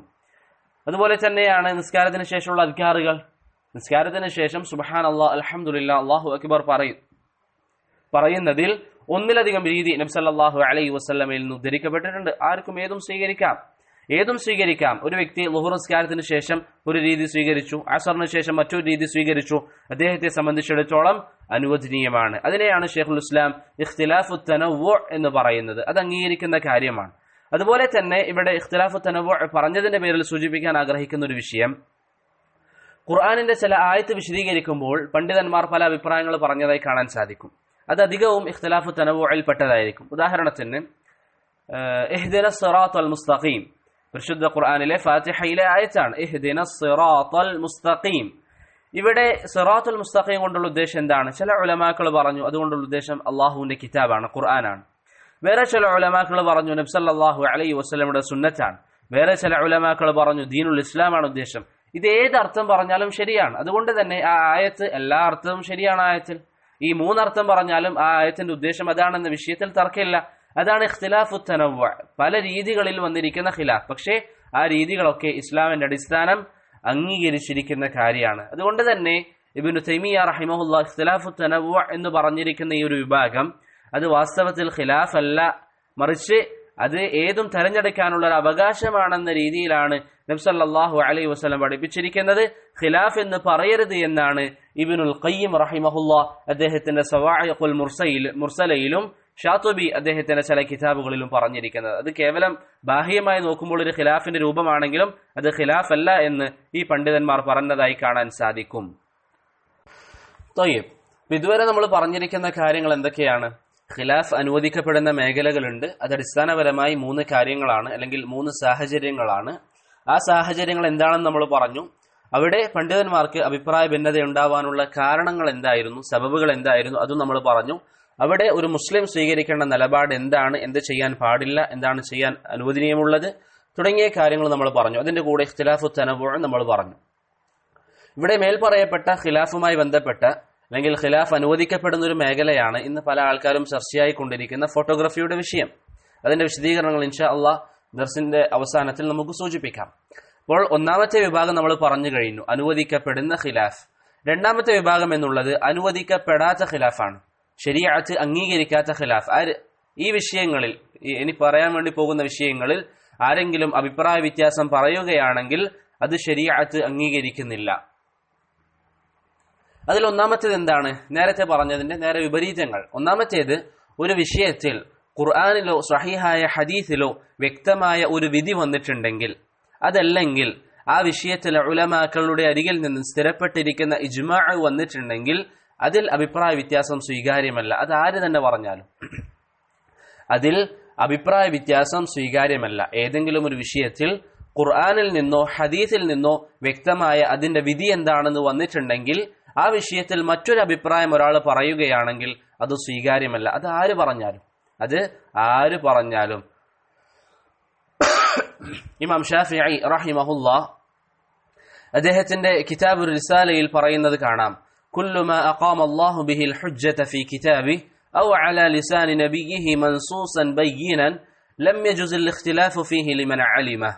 അല്ലാഹു സുബ്ഹാനഹു വ തആല പരിശുദ്ധ ഖുർആനിൽ വ്യക്തമായ നസ്സോടുകൂടി നമുക്ക് പറഞ്ഞു തന്നൊരു കാര്യം, വ്യക്തമായി ആയത്തോടുകൂടി നമുക്ക് പറഞ്ഞു തന്ന കാര്യം, അല്ലെങ്കിൽ റസൂലുള്ളാഹി സ്വല്ലല്ലാഹു അലൈഹി വസല്ലം ഹദീസുകളിൽ ഒരു സംശയത്തിനും സാധ്യതയില്ലാത്ത രീതിയിൽ നമുക്ക് പറഞ്ഞു തന്നിരിക്കുന്ന ഒരു കാര്യത്തിൽ അഭിപ്രായ വ്യത്യാസം പ്രകടിപ്പിക്കാൻ ഒരാൾക്കും അനുവാദമില്ല എന്ന് ഇമാം ഷാഫിഈ റഹിമഹുല്ലാഹ് അദ്ദേഹത്തിന്റെ കിതാബുർ റിസാലയിൽ പറയുന്നതായി കാണാൻ സാധിക്കും. ഇങ്ങനെയുള്ള വിഷയങ്ങളിൽ അഭിപ്രായ വ്യത്യാസം സ്വീകാര്യമല്ല. അങ്ങനെയുള്ള വിഷയങ്ങളിൽ ഗവേഷണം നടത്തുക എന്നുള്ളത് നിഷിദ്ധമായ കാര്യമാണ്. ഒരു വിഷയത്തിൽ ഖുർആനിൽ അല്ലെങ്കിൽ ഹദീസിൽ വ്യക്തമായ തെളിവ് വന്നിട്ടുണ്ടെങ്കിൽ അതങ്ങനെ തന്നെ നമ്മൾ സ്വീകരിക്കണം. ഒരു ഉദാഹരണം ഞാൻ പറയാം. അബ്ദുല്ലാഹ് ഇബ്നു ഉമർ റളിയല്ലാഹു അൻഹു നബി സല്ലല്ലാഹു അലൈഹി വസല്ലമയിൽ ഉദ്ധരിക്കുന്നു, ഇമാം മുസ്ലിമിന്റെ അരികിലുള്ള ഹദീസാണ്, കുല്ലു മുസ്കിരിൻ ഖംർ, എല്ലാ ബുദ്ധിയെ മറക്കുന്നതും ബുദ്ധിക്ക് മത്ത് പിടിപ്പിക്കുന്നതും ഖംറുൻ, മദ്യമാണ്. വകുല്ലു മുസ്കിരിൻ ഹറാം, എല്ലാ മത്ത് പിടിപ്പിക്കുന്നതും ഹറാമാണെന്ന് നബി സല്ലല്ലാഹു അലൈഹി വസല്ലം പറഞ്ഞു. ഇവിടെ പ്രവാചകൻ കള്ളിന്റെ വിഷയത്തിൽ അല്ലെങ്കിൽ മദ്യത്തിന്റെ വിഷയത്തിൽ മൊത്തത്തിലൊരു വിധിയാണ് നമുക്ക് നൽകിയത്. കള്ള് എന്നുള്ളത് ഹറാമാണ്. ഇനി ഒരു വ്യക്തി വന്നിട്ട് ഗവേഷണമൊക്കെ നടത്തിയിട്ട് അദ്ദേഹത്തിൻ്റെതായ ചില കാഴ്ചപ്പാടിൽ പറയാണ്, കള്ള് കുടിച്ചിട്ട് ആൾക്കാർക്കിടയിൽ പ്രശ്നം ഉണ്ടാക്കുമ്പോഴൊക്കെയാണ് ഇസ്ലാം ഉദ്ദേശിച്ചത്, അതല്ലാതെ വ്യക്തിപരമായി ആരും ഇല്ലാത്തപ്പോൾ വീട്ടിലൊക്കെ ഇരിക്കുമ്പോൾ അത്യാവശ്യം കുടിക്കുന്നത് ആരും വിലക്കിയിട്ടില്ല എന്നൊരാൾ പറയുകയാണെങ്കിൽ അദ്ദേഹത്തിന്റെ ആ ഖിലാഫ് ഒരിക്കലും സ്വീകാര്യമായ ഖിലാഫല്ല. അത് ഖിലാഫല്ല, അത് അദ്ദേഹത്തിന് തെറ്റുപറ്റിയതാണ്. അങ്ങനെ പറയുന്നവൻ തെറ്റുപറ്റിയവനാണ്, അതല്ലാതെ അതൊരു അഭിപ്രായ വ്യത്യാസമല്ല. അങ്ങനെയുള്ള അഭിപ്രായങ്ങൾ ആരെങ്കിലും പറഞ്ഞാൽ അത് സ്വീകാര്യമല്ല. അങ്ങനെയുള്ള വിഷയങ്ങളിൽ ഗവേഷണം നടത്തുന്നത് തന്നെ നിഷിദ്ധമായ കാര്യമാണ്. ആധുനികമായൊരു ഉദാഹരണം പറഞ്ഞാൽ പലിശ എന്നുള്ളത് പരിശുദ്ധമായ ഖുർആനിലും ഹദീസുകളിലും വ്യക്തമായി അത് നിഷിദ്ധമാണെന്ന് നമുക്ക് പഠിപ്പിക്കപ്പെട്ടതാണ്. ആ വിഷയത്തിൽ ഉലമാക്കൾ ഇജ്മാ ഉദ്ധരിച്ചിട്ടുണ്ട്. അതുകൊണ്ട് തന്നെ ഒരു വ്യക്തി ഇന്ന് വന്നിട്ട് പറയാണ് എല്ലാ പലിശയും ഹറാമൊന്നല്ല, ബാങ്കിൽ നിന്ന് കിട്ടുന്ന ചിലതൊന്നും പ്രശ്നമില്ല എന്ന രീതിയിൽ പറയുകയാണെങ്കിൽ അതൊരിക്കലും അംഗീകരിക്കപ്പെടുന്ന കാര്യമല്ല. അങ്ങനെയുള്ള വിഷയങ്ങളിൽ ഖുർആനും സുന്നത്തും വ്യക്തമായി വിധിവെച്ചിരിക്കുന്ന വിഷയത്തിൽ ഗവേഷണം നടത്തുക എന്നുള്ളത് നിഷിദ്ധമാണ്. അതുകൊണ്ട് തന്നെ അതിൽ വരുന്ന അഭിപ്രായ വ്യത്യാസങ്ങൾ സ്വീകാര്യമേ അല്ല. രണ്ടാമത്തെ കാര്യം അല്ലെങ്കിൽ രണ്ടാമത്തെ ഒരു സാഹചര്യം, ഒരു വിഷയത്തിൽ പണ്ഡിതന്മാരുടെ ഇജ്മാ ഉദ്ധരിക്കപ്പെട്ടിട്ടുണ്ട്. അതിന്റെ വിധി എന്താണെന്ന് പണ്ഡിതന്മാർ വളരെ വ്യക്തമായി ഇജ്മാഇന്റെ അടിസ്ഥാനത്തിൽ പറഞ്ഞു തന്നിട്ടുണ്ട്. അങ്ങനെയുള്ള വിഷയങ്ങളിലും പ്രിയപ്പെട്ടവരെ ഖിലാഫ് അനുവദിക്കപ്പെടുകയില്ല. ഒരു ഉദാഹരണം ഞാൻ പറഞ്ഞാൽ, വെള്ളത്തിൽ നജസ് വീണു.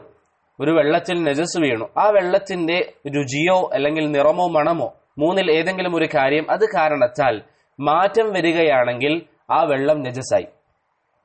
ഒരു വെള്ളത്തിൽ എന്തെങ്കിലും നജസ് വീഴുകയും അത് എത്ര വലിയ വെള്ളമായിക്കൊള്ളട്ടെ, നജസ് വീണതിന്റെ പേരിൽ നിറമോ രുചിയോ അല്ലെങ്കിൽ അതിന്റെ മണമോ മാറ്റം വരികയാണെങ്കിൽ ആ വെള്ളം നജസായി. ഈ വിഷയത്തിൽ പണ്ഡിതന്മാർ ഇജ്മാ ഉദ്ധരിച്ചിട്ടുണ്ട്.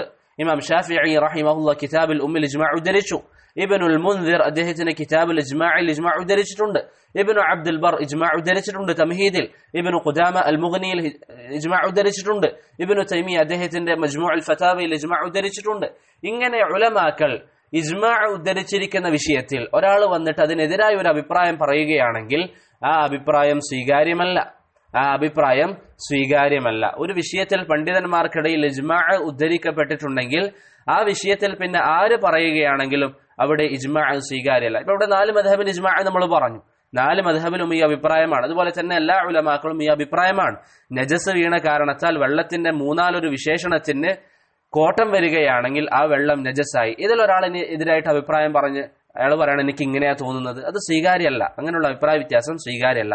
അപ്പോൾ ഒന്നാമത്തെ കാര്യം ഖുർആനിനും സുന്നത്തിനും എതിരായ ഇജ്തിഹാദ് അല്ലെങ്കിൽ അതിന്റെ അടിസ്ഥാനത്തിൽ വരുന്ന ഇഖ്തിലാഫ് സ്വീകാര്യമല്ല. രണ്ടാമത്തേത് ഇജ്മാ ഉദ്ധരിക്കപ്പെട്ട മസ്അലയിൽ ഒരാൾ അഭിപ്രായം പ്രകടിപ്പിച്ചാൽ അത് സ്വീകാര്യമല്ല. മറ്റൊരു ഉദാഹരണം പറയാം. നബി സല്ലല്ലാഹു അലൈഹി വസല്ലം പറഞ്ഞു, ലാ യൻദുറുല്ലാഹു ഇലാ മൻ ജറ സൗബഹു ഖുയല. ആരെങ്കിലും അഹങ്കാരത്തോടുകൂടി അവന്റെ വസ്ത്രം നെരിയാണിക്ക് താഴെ വലിച്ചഴക്കുകയാണെങ്കിൽ അല്ലാഹു സുബ്ഹാനഹു വ തആല അവനെ തിരിഞ്ഞു നോക്കുകയില്ല. ഈ വിഷയത്തിൽ അഹങ്കാരത്തോടുകൂടി നെരിയാണിക്ക് താഴെ വസ്ത്രം ധരിക്കുന്ന വിഷയത്തിൽ പണ്ഡിതന്മാർക്കിടയിൽ തർക്കമില്ല. ആ വിഷയത്തിൽ പല ഉലമാക്കളും അത് ഹറാമാണെന്ന്, നിഷിദ്ധമാണെന്ന കാര്യത്തിൽ ഇജ്മാ ഉദ്ധരിച്ചിട്ടുണ്ട്. ഇനി ഒരാൾ പറയാണ് അങ്ങനൊന്നും അത് ശരിയല്ല എന്ന് പറയുകയാണെങ്കിൽ അത് അദ്ദേഹത്തിന്റെ തെറ്റാണ്. അതൊരിക്കലും അഭിപ്രായ വ്യത്യാസത്തിന് തെളിവോ അല്ലെങ്കിൽ സ്വീകരിക്കപ്പെടുന്ന ഒരു അഭിപ്രായ ഭിന്നതയോ അല്ല. ഇങ്ങനെയല്ലാത്ത വിഷയങ്ങൾക്ക് ഖുർആനിലും സുന്നത്തിലും വിധി വന്നിട്ടില്ല, അല്ലെങ്കിൽ ഇജ്മാ ഉദ്ധരിക്കപ്പെട്ടിട്ടില്ല. ഇങ്ങനെയല്ലാത്ത വിഷയങ്ങൾക്ക് ഇജ്തിഹാദ് അനുവദനീയമാണ്. അതുകൊണ്ട് തന്നെ അങ്ങനെയുള്ള വിഷയങ്ങൾ, നേരത്തെ നമ്മൾ പറഞ്ഞതുപോലുള്ള വിഷയങ്ങളിൽ അഭിപ്രായ വ്യത്യാസം ഇസ്ലാം സ്വീകരിക്കും. പക്ഷെ അവിടെയൊക്കെ നമ്മൾ ശ്രദ്ധിക്കേണ്ടത് എന്താണ്? ഗവേഷണം നടത്തുന്നത് ഉലമാക്കളായിരിക്കണം. ആ വിഷയത്തിൽ അഭിപ്രായ വ്യത്യാസം വന്നു എന്ന് പറയുമ്പോൾ അഭിപ്രായ വ്യത്യാസം പറഞ്ഞിരിക്കുന്നത് ഉലമാക്കളായിരിക്കണം. അതല്ലാതെ നിസ്കാരത്തിന്റെ അഹ്കാമുകൾ പോലും അറിയാത്ത ആൾക്കാർ വിഷയങ്ങളിൽ പുതുതായി അഭിപ്രായ വ്യത്യാസം ഉണ്ടാക്കുക എന്നുള്ളത് ഒരിക്കലും ശരിയായ ഒരു കാര്യമല്ല. ഖുർആനിലും സുന്നത്തിലും അല്ലെങ്കിൽ ഇജ്മാഇലും ഒരു വിഷയത്തിന്റെ വിധി വ്യക്തമായിട്ട് വന്നിട്ടുണ്ടെങ്കിൽ അതിലുള്ള അഭിപ്രായ വ്യത്യാസമാവട്ടെ ഒരിക്കലും സ്വീകരിക്കുകയില്ല. ഇതിന്റെ കൂടെ നമ്മൾ മനസ്സിലാക്കേണ്ട കാര്യം, ഖുർആനിൽ വന്നിരിക്കുന്ന ഒരു വിധി അല്ലെങ്കിൽ ഹദീസിൽ വന്നിരിക്കുന്ന വിധി അല്ലെങ്കിൽ ഇജ്മാഇന്റെ അടിസ്ഥാനത്തിൽ ഉലമാക്കൾ പറഞ്ഞിരിക്കുന്ന ഒരു വിധിക്കെതിരെ ഏതെങ്കിലും ഒരു വ്യക്തി എന്തെങ്കിലും പറയുകയാണെങ്കിൽ, അല്ലെങ്കിൽ ഒരു ആലിം എന്തെങ്കിലും പറയുകയാണെങ്കിൽ അതിന്റെ ചില വശങ്ങളെയാണ് ഉലമാക്കൾ എന്ത് വിളിക്കുന്നത്?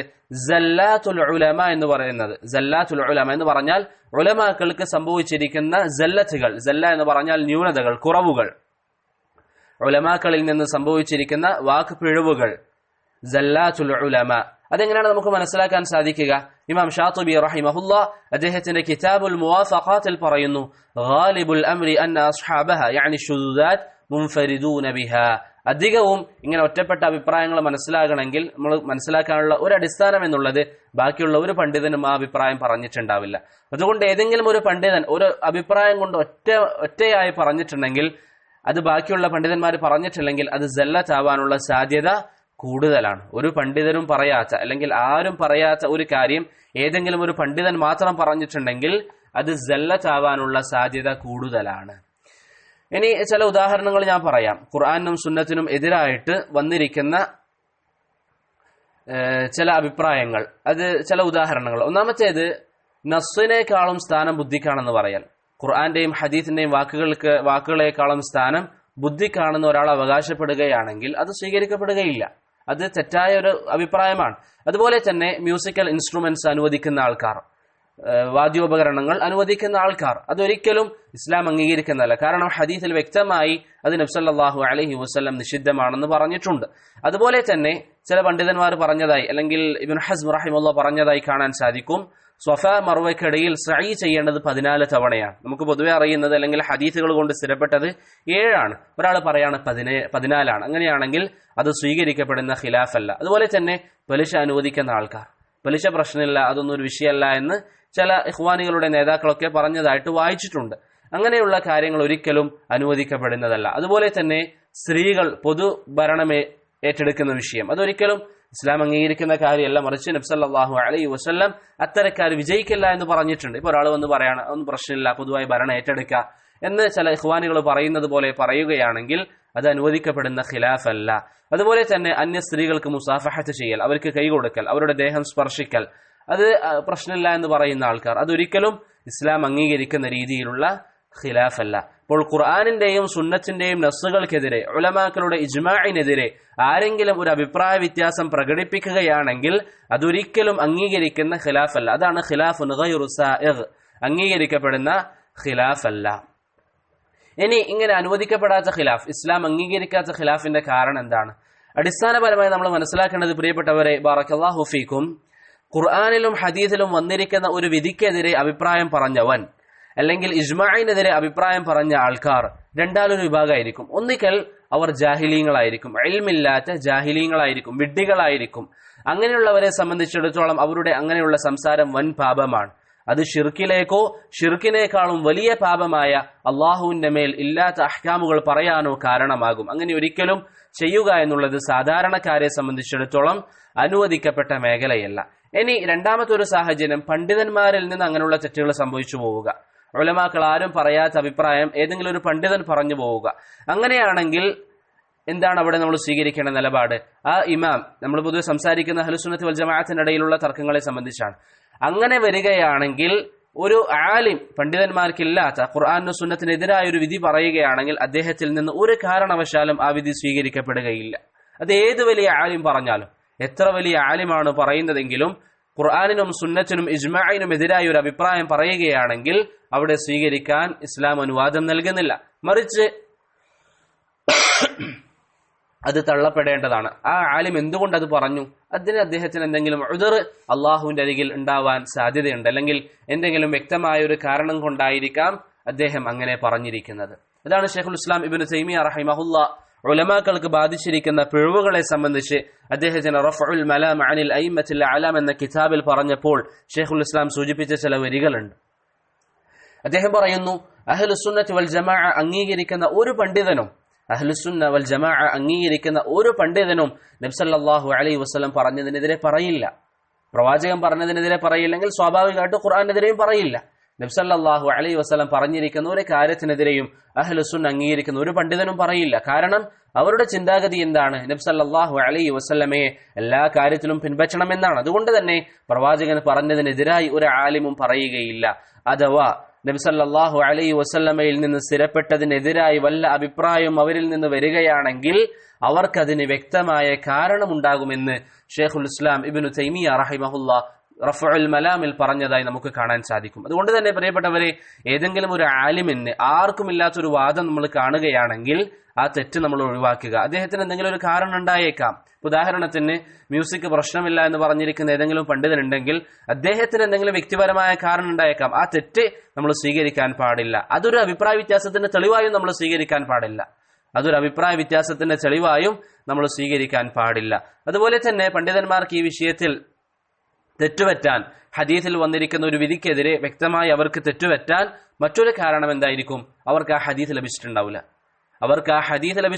ഒരു വിഷയത്തിൽ നബി സല്ലല്ലാഹു അലൈഹി വസല്ലം അത് നിഷിദ്ധാണെന്ന് ഹദീസിൽ പറഞ്ഞിട്ടുണ്ടാകും. പഴയ കാലഘട്ടത്തിൽ ഇന്നത്തെ പോലെ സൗകര്യങ്ങളില്ല. അതുകൊണ്ട് തന്നെ ഒരു ആലിമിന്റെ അരികിൽ എല്ലാ ഹദീസും ഉണ്ടാവുകയുമില്ല. ഒരു ആലിം ഒരു വിഷയത്തിൽ വിധി പറഞ്ഞു, ആ വിഷയത്തിൽ നബി സല്ലല്ലാഹു അലൈഹി വസല്ലം എതിരായ ഒരു അഭിപ്രായ വ്യത്യാസം അല്ലെങ്കിൽ എതിരായ ഒരു അഭിപ്രായം പറഞ്ഞിട്ടുണ്ടാകും. അദ്ദേഹം ആ ഹദീസ് കാണാത്തത് കൊണ്ടോ അല്ലെങ്കിൽ ഹദീസ് ലഭിച്ചതിന് ശേഷം മറന്നുപോയത് കൊണ്ടോ സ്വാഭാവികമായും അതിൽ അദ്ദേഹത്തിന് തെറ്റുപറ്റിയതാകാം. അങ്ങനെയുള്ള വിഷയങ്ങളിൽ നമ്മൾ സ്വീകരിക്കേണ്ട നിലപാട് ആ തെറ്റിനെ തള്ളിക്കളയുക. ആ പണ്ഡിതനോട് സ്വീകരിക്കേണ്ട നിലപാട് എന്താണ്? അഹ്ലുസുന്നയുടെ പണ്ഡിതനാണെങ്കിൽ ആ തെറ്റ് നമ്മൾ ഒഴിവാക്കി കളയുക. ചില പണ്ഡിതന്മാർക്ക് സംഭവിച്ചിരിക്കുന്ന തെറ്റുകൾ അത് കാരണത്താൽ അവരെ ആക്ഷേപിക്കാനോ മോശമായി ചിത്രീകരിക്കാനോ ഒരിക്കലും ഇസ്ലാം നമുക്ക് അനുവാദം നൽകുന്നില്ല. ഇമാം ദഹബി റഹിമഹുല്ലാ ചില പണ്ഡിതന്മാരെ സംബന്ധിച്ച് ആ രീതിയിൽ പറയുമ്പോൾ സൂചിപ്പിക്കുന്ന വളരെ പ്രധാനപ്പെട്ട ചില വരികൾ കാണാൻ സാധിക്കും. ഇന്ന് പണ്ഡിതന്മാരെ കുറ്റം പറയുന്നവർക്ക് ഏറ്റവും നല്ല ഒരു നസീഹത്താണ്. ഇമാം ദഹബി പറയുന്നു, ഇന്നൽ കബീറ മിൻ അയിമ്മത്തിൽ ഇൽം, ഉലമാക്കളിൽ നിന്ന് ധാരാളം ഇൽമുള്ള വലിയ വലിയ ആൾക്കാർ ഇദാ കസുറ സ്വവാബുഹു വഉലിമ തഹരീഹി ലിൽ ഹഖ്, ഹഖ് മനസ്സിലാക്കാനും ഹഖിനെ തേടിയെടുക്കാനും ആഗ്രഹിക്കുന്നവർ, അവർ പറയുന്ന അധിക കാര്യങ്ങളും ശരിയാണ്, ചില വിഷയങ്ങളിൽ അവർക്ക് തെറ്റുപറ്റിയതാണ്. വത്തസഅ ഇൽമുഹു വളഹറ ദകാഉഹു വഉരിഫ സ്വലാഹുഹു വവറഉഹു വത്തിബാഉഹു, ഒരു വ്യക്തി അല്ലാഹു സുബ്ഹാനഹു വ തആലയെ പിൻപറ്റുന്ന വിഷയത്തിൽ, നബി സല്ലല്ലാഹു അലൈഹി വസല്ലം പിൻപറ്റുന്ന വിഷയത്തിൽ അള്ളാഹുവിനെ അനുസരിക്കുന്ന വിഷയത്തിൽ അറിയപ്പെട്ട ആളാണ്, സ്വാലിഹാണ് അദ്ദേഹം ബുദ്ധിമാനാണ്, നല്ല ഇൽമുള്ള വ്യക്തിയാണ്, ഹക്ക് സ്വീകരിക്കാൻ താല്പര്യമുള്ള വ്യക്തിയാണ്. അങ്ങനെയുള്ള വ്യക്തിയിൽ നിന്ന് എന്തെങ്കിലും ഒരു തെറ്റ് വരികയാണെങ്കിൽ യുഗ്ഫർ ലഹു സലലു, അദ്ദേഹത്തിന്റെ ആ തെറ്റുകൾ മാപ്പാക്കി നൽകേണ്ടതാണ്. അദ്ദേഹത്തിന്റെ ആ തെറ്റ് കാരണത്താൽ അദ്ദേഹത്തെ ഒഴിവാക്കാനോ അല്ലെങ്കിൽ അദ്ദേഹത്തെ ശക്തമായി വിമർശിക്കാനോ പാടില്ല. വലാ നുളല്ലിലുഹു, അദ്ദേഹത്തെ നമ്മൾ ളാലാണെന്ന് പറയുകയില്ല, അദ്ദേഹം വഴിപിഴച്ചവനാണെന്ന് പറയുകയില്ല. വനൻസ മഹാസിന, അദ്ദേഹത്തിന്റെ നന്മകളൊക്കെ മറന്ന് അദ്ദേഹം ചെയ്തിരിക്കുന്ന ഖിദ്മത്തുകളൊക്കെ ഒഴിവാക്കി ഈ ഒരു തെറ്റ് കാരണത്താൽ അദ്ദേഹം മോശപ്പെട്ടവനാണെന്നോ വഴിപിഴച്ചവനാണെന്നോ നമ്മൾ സംസാരിക്കുകയില്ല. മറിച്ച് നമ്മൾ ചെയ്യുക എന്താ, ലാ നഖ്തദി ബിഹി ഫീ ഖതഇ, അദ്ദേഹത്തിന് തെറ്റ് സംഭവിച്ചിരിക്കുന്ന വിഷയത്തിൽ ഒരിക്കലും അദ്ദേഹത്തെ നമ്മൾ പിൻപറ്റുകയില്ല, ആ തെറ്റ് നമ്മൾ ഒഴിവാക്കും. വനർജു ലഹു തൗബത മിൻ ദാലിക്, ആ തെറ്റിൽ നിന്ന് അല്ലാഹു സുബ്ഹാനഹു വ തആല അദ്ദേഹത്തിന് തൗബ കൊടുക്കട്ടെ, അദ്ദേഹത്തെ അല്ലാഹു സുബ്ഹാനഹു വ തആല സ്വീകരിക്കട്ടെ എന്ന് അല്ലാഹുവിനോട് നമ്മൾ പറയുകയും അത് നമ്മൾ പ്രതീക്ഷിക്കുകയും ചെയ്യും. അതല്ലാതെ ഒരു തെറ്റ് കാരണത്താൽ അദ്ദേഹത്തെ ളാലാക്കാനോ മുബ്തദിഅക്കാനോ നമ്മൾ പോവില്ല എന്ന് ഇമാം ദഹബി റഹിമഹുല്ലാ അദ്ദേഹത്തിന്റെ സിയറു അഅലാമിൻ നുബലയിൽ പറയുന്നതായി കാണാൻ സാധിക്കും. ഇത് തന്നെയാണ് ഇമാം ഷാത്തിബിയും അദ്ദേഹത്തിന്റെ ചില കിതാബുകളിൽ പറയുന്നത്. അതുകൊണ്ട് പ്രിയപ്പെട്ടവരെ, ഇവിടെ നമ്മൾ വളരെ പ്രധാനമായും ശ്രദ്ധിക്കേണ്ട കാര്യം ഇതാണ്. അഥവാ എന്തെങ്കിലും ഒരു തെറ്റ് ഖുർആനും സുന്നത്തിനും എതിരായി വന്നിട്ടുണ്ടെങ്കിൽ അദ്ദേഹം ഇൽമിനെ സ്നേഹിക്കുന്ന, ഹക്കിനെ ആഗ്രഹിക്കുന്ന, എപ്പോഴും ഹക്കിന് വേണ്ടി പരിശ്രമിക്കുന്ന ഒരു വ്യക്തിയാണെങ്കിൽ അദ്ദേഹത്തിൽ നിന്നൊരു തെറ്റ് വന്നാൽ ഒറ്റയടിക്ക് ഒന്നും ചിന്തിക്കാതെ അദ്ദേഹത്തെ മുബ്തദിഅക്കാനോ അല്ലെങ്കിൽ അദ്ദേഹം വഴിപിഴച്ചവനാണെന്ന് പറയാനോ ഒരിക്കലും ഇസ്ലാം നമുക്ക് അനുവാദം നൽകുന്നില്ല എന്ന് ഇമാം ദഹബി റഹിമഹുല്ലയുടെ സംസാരത്തിൽ നിന്ന് വളരെ വ്യക്തമാണ്. പിന്നെ ഇമാം ദഹബി അവസാനം പറഞ്ഞ കാര്യം ശ്രദ്ധേയമാണ്. അദ്ദേഹം പറഞ്ഞിരിക്കുന്ന തെറ്റ് നമ്മൾ സ്വീകരിക്കാൻ പാടില്ല. അങ്ങനെ വന്നിരിക്കുന്ന പിഴവുകൾ യാതൊരു കാരണവശാലും നമ്മൾ സ്വീകരിക്കാൻ പാടില്ല. അതൊരു അഭിപ്രായ വ്യത്യാസമായിട്ട് പരിഗണിക്കരുത്, മറിച്ച് അത് അവരിൽ നിന്ന് വന്ന തെറ്റാണ്. ഉദാഹരണത്തിന് ഇബ്നു ഹസ്മ റഹിമഹുല്ലാ അദ്ദേഹം മ്യൂസിക് അനുവദനീയമാണെന്ന രീതിയിൽ സംസാരിച്ചു. അവിടെ അത് ഇബ്നു ഹസ്മ ആ വിഷയത്തിൽ ഖിലാഫുണ്ട്. ഇബ്നു ഹസ്മ പറ്റുമെന്ന് പറഞ്ഞു, ചില പണ്ഡിതന്മാർ പറ്റൂല എന്ന് പറഞ്ഞു എന്നല്ല നമ്മൾ പറയേണ്ടത്, മറിച്ച് ഇബ്നു ഹസ്മിന് ആ വിഷയത്തിൽ പിഴവ് വന്നതാണ്. ആ വിഷയത്തിൽ ഒരിക്കലും നമ്മൾ അദ്ദേഹത്തെ പിൻപറ്റാൻ പാടില്ല.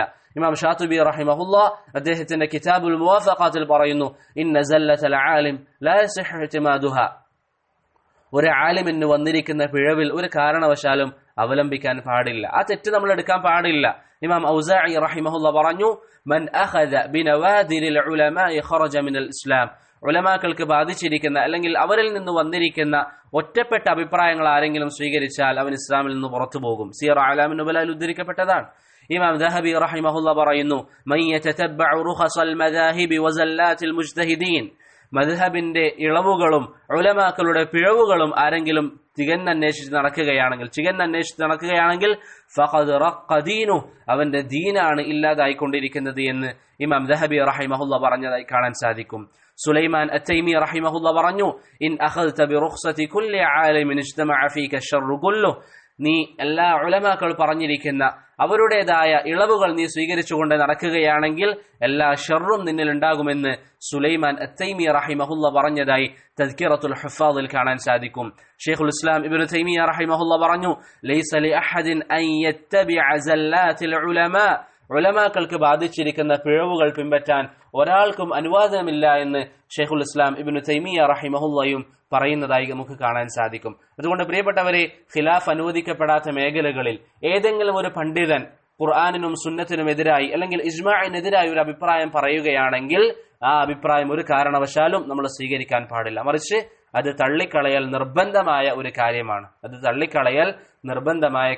കാരണം ഖിലാഫ് അനുവദിക്കപ്പെടാത്ത മേഖലയിലാണ് അദ്ദേഹം ഒരു അഭിപ്രായം പറഞ്ഞിരിക്കുന്നത്. അതുകൊണ്ട് ഈ രണ്ട് വേർതിരിവ് നമ്മുടെ മനസ്സിലുണ്ടാവണം. അഭിപ്രായ വ്യത്യാസം സ്വീകരിക്കപ്പെടുന്ന മേഖലകൾ ഏതാണ്, അഭിപ്രായ വ്യത്യാസം സ്വീകരിക്കപ്പെടാത്ത മേഖലകൾ ഏതാണ് എന്ന വിഷയത്തിൽ നമുക്കൊരു ബോധമുണ്ടാവണം. നേരത്തെ പറഞ്ഞ വിഷയവുമായി ബന്ധപ്പെട്ടതാണെങ്കിലും ഒന്നുകൂടി വ്യക്തതയ്ക്ക് വേണ്ടി അതിൽപ്പെട്ട ഒരു കാര്യം എടുത്തു വിശദീകരിക്കാം. അഖദിയായ മസ്അലകൾ, അഖീദ, അതിൽ എന്തെങ്കിലും അഭിപ്രായ വ്യത്യാസം സലഫുകൾക്കിടയിലുണ്ടോ അല്ലെങ്കിൽ അഹ്ലുസുന്നത്തി വൽ ജമാഅത്ത് അംഗീകരിക്കുന്നുണ്ടോ? ഇവിടെ നമ്മൾ മനസ്സിലാക്കേണ്ട കാര്യം പ്രിയപ്പെട്ടവരെ, അഖീദയുടെ കുല്ലിയാത്തുകളിൽ, അഖീദയുമായി ബന്ധപ്പെട്ട അടിസ്ഥാനപരമായ കാര്യങ്ങളിൽ ഒന്നിലും തന്നെ അഭിപ്രായ വ്യത്യാസമില്ല. അഖീദയുമായി ബന്ധപ്പെട്ട് അടിസ്ഥാനപരമായ കാര്യങ്ങളിൽ, അതിന്റെ ഉസൂലുകളിൽ, അതിന്റെ കുല്ലിയാത്തുകളിൽ പണ്ഡിതന്മാർക്ക് ഒരു വിഷയത്തിലും അഭിപ്രായ വ്യത്യാസമില്ല. മറിച്ച് അധിക വിഷയങ്ങളും ഖുർആനിന്റെ നസ്സുകൊണ്ടോ നബി സല്ലല്ലാഹു അലൈഹി വസല്ലമയുടെ വ്യക്തമായ സ്വഹീഹായ ഹദീസ് കൊണ്ടോ അല്ലെങ്കിൽ ഉലമാക്കളുടെ ഇജ്മാഅ് കൊണ്ടോ സ്ഥിരപ്പെട്ട കാര്യമാണ്. അതുകൊണ്ട് തന്നെ അതിൽ അഭിപ്രായ വ്യത്യാസമില്ല.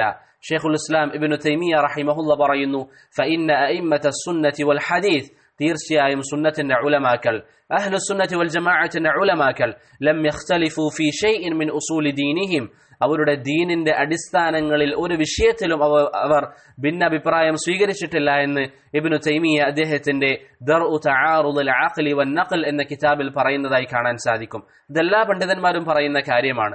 മുഹമ്മദ് അമാൻ അൽ ജാമി റഹിമഹുല്ലാ അദ്ദേഹത്തിന്റെ അൽ അഖീദത്തുൽ ഇസ്ലാമി എന്ന ഗ്രന്ഥത്തിൽ ഈ കാര്യം സൂചിപ്പിക്കുന്നുണ്ട്. ബഹുമാന്യനായ അധ്യാപകൻ ഷെയ്ഖ് അബ്ദുൽ മുഹ്സിൻ അൽ അബ്ബാദ് അൽ ബദർ ഹഫിളഹുല്ലാ അദ്ദേഹത്തിന്റെ അൽ ഇന്തിസാറു ലിസ്സഹാബത്തുൽ അഖ്യാർ എന്ന ഗ്രന്ഥത്തിലും ഈ കാര്യം സൂചിപ്പിക്കുന്നുണ്ട്. മുഹദ്ദിത്തുൽ ഹിജാസ് ഹമ്മാദ് അൽ അൻസാരി റഹിമഹുല്ലയും ഈ കാര്യം സൂചിപ്പിക്കുന്നുണ്ട്. ഷെയ്ഖ് സാലിഹ് അൽ ഫൗസാൻ ഹഫിളഹുല്ലയും ഈ കാര്യം സൂചിപ്പിക്കുന്നുണ്ട്. അതുകൊണ്ട് തന്നെ അഖീദയുടെ ഉസൂലുകളിൽ, അഖീദയുമായി ബന്ധപ്പെട്ട കുല്ലിയാത്തുകളിൽ, അഹ്ലുസുന്നത്തി വൽ ജമാഅത്തിന്റെ പ്രധാനപ്പെട്ട അഖീദ വിഷയങ്ങളിൽ ഒന്നിലും തന്നെ പണ്ഡിതന്മാർക്കിടയിൽ തർക്കമില്ല. മറിച്ച് അതിന്റെ ചില വിശദീകരണങ്ങളിൽ, അതിന്റെ ചില ജുസ്ഇയാത്തുകളിൽ, ചില വിശദീകരണങ്ങളിൽ പണ്ഡിതന്മാർക്ക് ചില വീക്ഷണ വ്യത്യാസങ്ങൾ വന്നിട്ടുണ്ട്.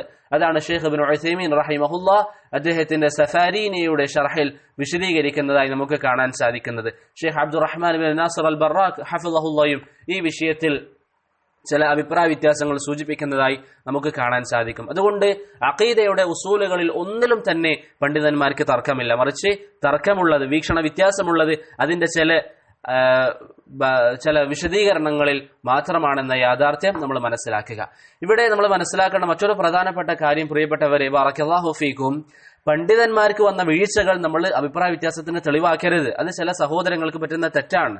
പണ്ഡിതന്മാർക്കിടയിൽ വന്നിരിക്കുന്ന വീക്ഷണങ്ങൾ അഭിപ്രായ വ്യത്യാസത്തിന് തെളിവായി നമ്മൾ പിടിക്കരുത്. ഉദാഹരണത്തിന് അശ്അരി മദ്ഹബിലെ ഒരു പണ്ഡിതൻ അല്ലാഹു സുബ്ഹാനഹു വ തആല ഒന്നാം ആകാശത്തേക്ക് ഇറങ്ങി വരും എന്നതിനെ വിശദീകരിച്ചുകൊണ്ട് അദ്ദേഹം പറയാണ്, അതുകൊണ്ടുള്ള ഉദ്ദേശം അള്ളാഹുവിന്റെ റഹ്മത്ത് വരും എന്നാണ്. അള്ളാഹുവിന്റെ റഹ്മത്ത് വരും എന്നാണ്, അള്ളാഹു വരും എന്നല്ല ഉദ്ദേശം. അങ്ങനെ ഒരാൾ പറയുകയാണെങ്കിൽ അള്ളാഹു ഒന്നാം ആകാശത്തേക്ക് ഇറങ്ങി വരും എന്ന വിഷയത്തിൽ രണ്ടഭിപ്രായമുണ്ട്. ഒന്ന് അള്ളാഹു തന്നെ വരും, അതിന്റെ കൈഫിയത്ത് നമുക്കറിയില്ല. മറ്റൊരു അഭിപ്രായം അള്ളാഹുവിന്റെ റഹ്മത്ത് വരും നമ്മൾ പറയരുത്. മറിച്ച് ആ വിഷയത്തിൽ ഒരഭിപ്രായമേ ഉള്ളൂ, മറ്റേത് തെറ്റാണ്, മറ്റേത് അദ്ദേഹത്തിന് പറ്റിയിരിക്കുന്ന തെറ്റാണ്. അതല്ലാതെ അഖീദയിൽ ഒരു പണ്ഡിതൻ ഒരു തെറ്റ് പറ്റിയാൽ അത് തെറ്റാണ്, അത് രണ്ടഭിപ്രായത്തിനുള്ള തെളിവല്ല എന്ന കാര്യം നമ്മൾ മനസ്സിലാക്കുക. ഉദാഹരണത്തിന് ഇബ്നു ഖുസൈമ റഹിമഹുല്ലാ അദ്ദേഹത്തിന്റെ ഒരു ഹദീസ് അല്ലാഹു സുബ്ഹാനഹു വ തആലയുടെ ഖൽഖുമായി, അല്ലെങ്കിൽ അല്ലാഹു സുബ്ഹാനഹു വ തആല ആദം നബി അലൈഹി സ്വലാത്തു വസ്സലാമിനെ സൃഷ്ടിച്ചതുമായി ബന്ധപ്പെട്ട ഒരു ഹദീസ് പറയുമ്പോൾ അദ്ദേഹത്തിന് തെറ്റുപറ്റിയിട്ടുണ്ട്. അതിന്റെ അടിസ്ഥാനത്തിൽ ആ വിഷയത്തിൽ രണ്ടഭിപ്രായം ഉണ്ടെന്നല്ല പറയേണ്ടത്. മറിച്ച് ഇബ്നു ഖുസൈമക്ക് ആ വിഷയത്തിൽ തെറ്റുപറ്റി, ഇന്നതാണ് ശരി, അതാണ് അഹ്ലുസുന്നയുടെ ഒന്നടങ്കമുള്ള അഭിപ്രായം, അങ്ങനെയാണ് പറയേണ്ടത്. ഇബ്നു അബ്ദുൽ ബർ റഹിമഹുല്ലാ പറഞ്ഞു, അല്ലാഹു ചിരിക്കുമെന്ന് പറഞ്ഞാൽ അതിന്റെ ഉദ്ദേശം ഇന്നെങ്ങനെയാണ്? അഹ്ലുസുന്നയുടെ വീക്ഷണത്തിൽ നിന്ന് അദ്ദേഹം ആ ഒരു സിഫത്തിനെ മാറ്റി പറഞ്ഞു. അങ്ങനെയാണെങ്കിൽ രണ്ടഭിപ്രായമുണ്ട്. ഇബ്നു അബ്ദുൽ ബർ ഇങ്ങനെയാണ് പറഞ്ഞത്, അഹ്ലുസുന്ന ഇങ്ങനെയാണ് പറഞ്ഞത് എന്ന് നമ്മൾ പറയരുത്. മറിച്ച് അതിന്റെ അർത്ഥം ഇങ്ങനെയാണ്, ഇതാണ് അഹ്ലുസുന്ന പറയുന്നത്. അള്ളാഹു ചിരിക്കും എന്ന് പറഞ്ഞാൽ ചിരിക്കും, അതിന്റെ രൂപം നമുക്കറിയില്ല, അള്ളാഹു ചിരിക്കും. ഇബ്നു അബ്ദുൽ ബറിന് മറ്റൊരു അഭിപ്രായം ഉണ്ടെന്നല്ല, മറിച്ച് ഇബ്നു അബ്ദുൽ ബർ ഈ വിഷയത്തിൽ പറഞ്ഞിരിക്കുന്ന അഭിപ്രായം തെറ്റാണ് എന്നാണ് നമ്മൾ പറയേണ്ടത്. മനസ്സിലായില്ലേ? അതുകൊണ്ട് അഖീദയുടെ ഉസൂലുകളുമായി ബന്ധപ്പെട്ട വിഷയത്തിൽ അഹ്ലുസുന്നത്തി വൽ ജമാഅക്ക് ഖിലാഫുകൾ കുറവാണ്, അല്ലെങ്കിൽ ഉസൂലുകളിൽ ഖിലാഫില്ല. ഖിലാഫ് വന്നിരിക്കുന്നത് ചില വിശദീകരണങ്ങളിൽ മാത്രമാണ്. അപ്പോൾ ഈ കാര്യങ്ങൾ നമ്മൾ മനസ്സിലാക്കി വെക്കുക. ഞാൻ നേരത്തെ പറഞ്ഞതുപോലെ ശുബ്ഹത്ത്, ചില ആൾക്കാർ പ്രചരിപ്പിക്കുന്ന ശുബ്ഹത്ത് ദീനിന്റെ എല്ലാ കാര്യങ്ങളും ഖിലാഫുള്ളതാണെന്ന കാര്യമൊക്കെ തെറ്റാണ്. അഖീദയുമായി ബന്ധപ്പെട്ട മസായിലുകൾ നോക്കുകയാണെങ്കിൽ ഉസൂലിയായ മസായിലുകളിൽ അല്ലെങ്കിൽ കുല്ലിയായ മസായിലുകളിൽ ഒന്നിലും തന്നെ അഭിപ്രായ വ്യത്യാസമില്ല എന്ന് വ്യക്തമായി നമുക്ക് മനസ്സിലാകും. ഇനി ഇവിടെ നമ്മൾ മനസ്സിലാക്കേണ്ട, അല്ലെങ്കിൽ പല സഹോദരങ്ങൾക്കും സംശയമുള്ള ഒരു കാര്യം, ഇങ്ങനെ പണ്ഡിതന്മാർക്കിടയിൽ അഭിപ്രായ ഭിന്നത വന്നാൽ, ഇസ്ലാം അംഗീകരിക്കുന്ന മേഖലകളിൽ തന്നെ അഭിപ്രായ വ്യത്യാസം വന്നാൽ നമ്മൾ എന്താ ചെയ്യേണ്ടത്? ഒരു സാധാരണക്കാരനെ സംബന്ധിച്ചിടത്തോളം അവൻ എന്ത് ചെയ്യും? അടിസ്ഥാനപരമായി നമ്മൾ എല്ലാവരും തിരിച്ചറിയുക, അല്ലാഹു സുബ്ഹാനഹു വ തആല നമ്മോട് വിഷയങ്ങളിൽ സൂക്ഷ്മത കാണിക്കാൻ പറഞ്ഞിട്ടുണ്ട്. വിഷയങ്ങൾ ദീനി വിഷയത്തിൽ കൈകാര്യം ചെയ്യുമ്പോൾ ഏറ്റവും നല്ല രീതിയിൽ കൈകാര്യം ചെയ്യാൻ പരിശുദ്ധമായ ദീനുൽ ഇസ്ലാമിന്റെ അധ്യാപനങ്ങളിൽ നമ്മോട് നിർദ്ദേശിക്കുന്നതായി നമുക്ക് കാണാൻ സാധിക്കും. അതുകൊണ്ട് തന്നെ ഒരു മുസ്ലിമിനെ സംബന്ധിച്ചിടത്തോളം ഏറ്റവും നല്ലത് പണ്ഡിതന്മാർക്കിടയിലുള്ള അഭിപ്രായ ഭിന്നതയിലേക്ക് അവൻ പ്രവേശിക്കാതിരിക്കുക.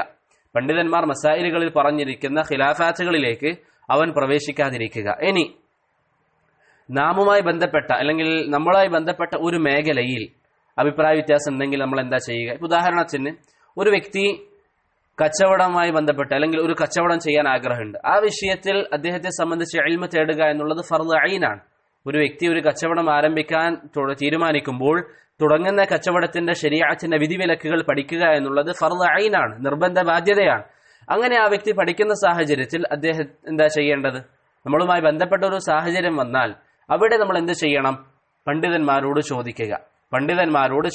പണ്ഡിതൻ എന്ന് പറഞ്ഞാൽ ആരാണ്? ഇൽമുള്ളവർ. പണ്ഡിതന്മാർക്ക് ധാരാളം വിശേഷണങ്ങളുണ്ട്. അതിൽ പ്രധാന വിശേഷണം എന്നുള്ളത് 2 കാര്യങ്ങളാണ്. ഒന്നാമത്തേത് ഇൽമ് ഉണ്ടാവണം. അറിവുള്ളവരോടാണ് ചോദിക്കേണ്ടത്. ജാഹിലീങ്ങളോട് ചോദിക്കാൻ പാടില്ല.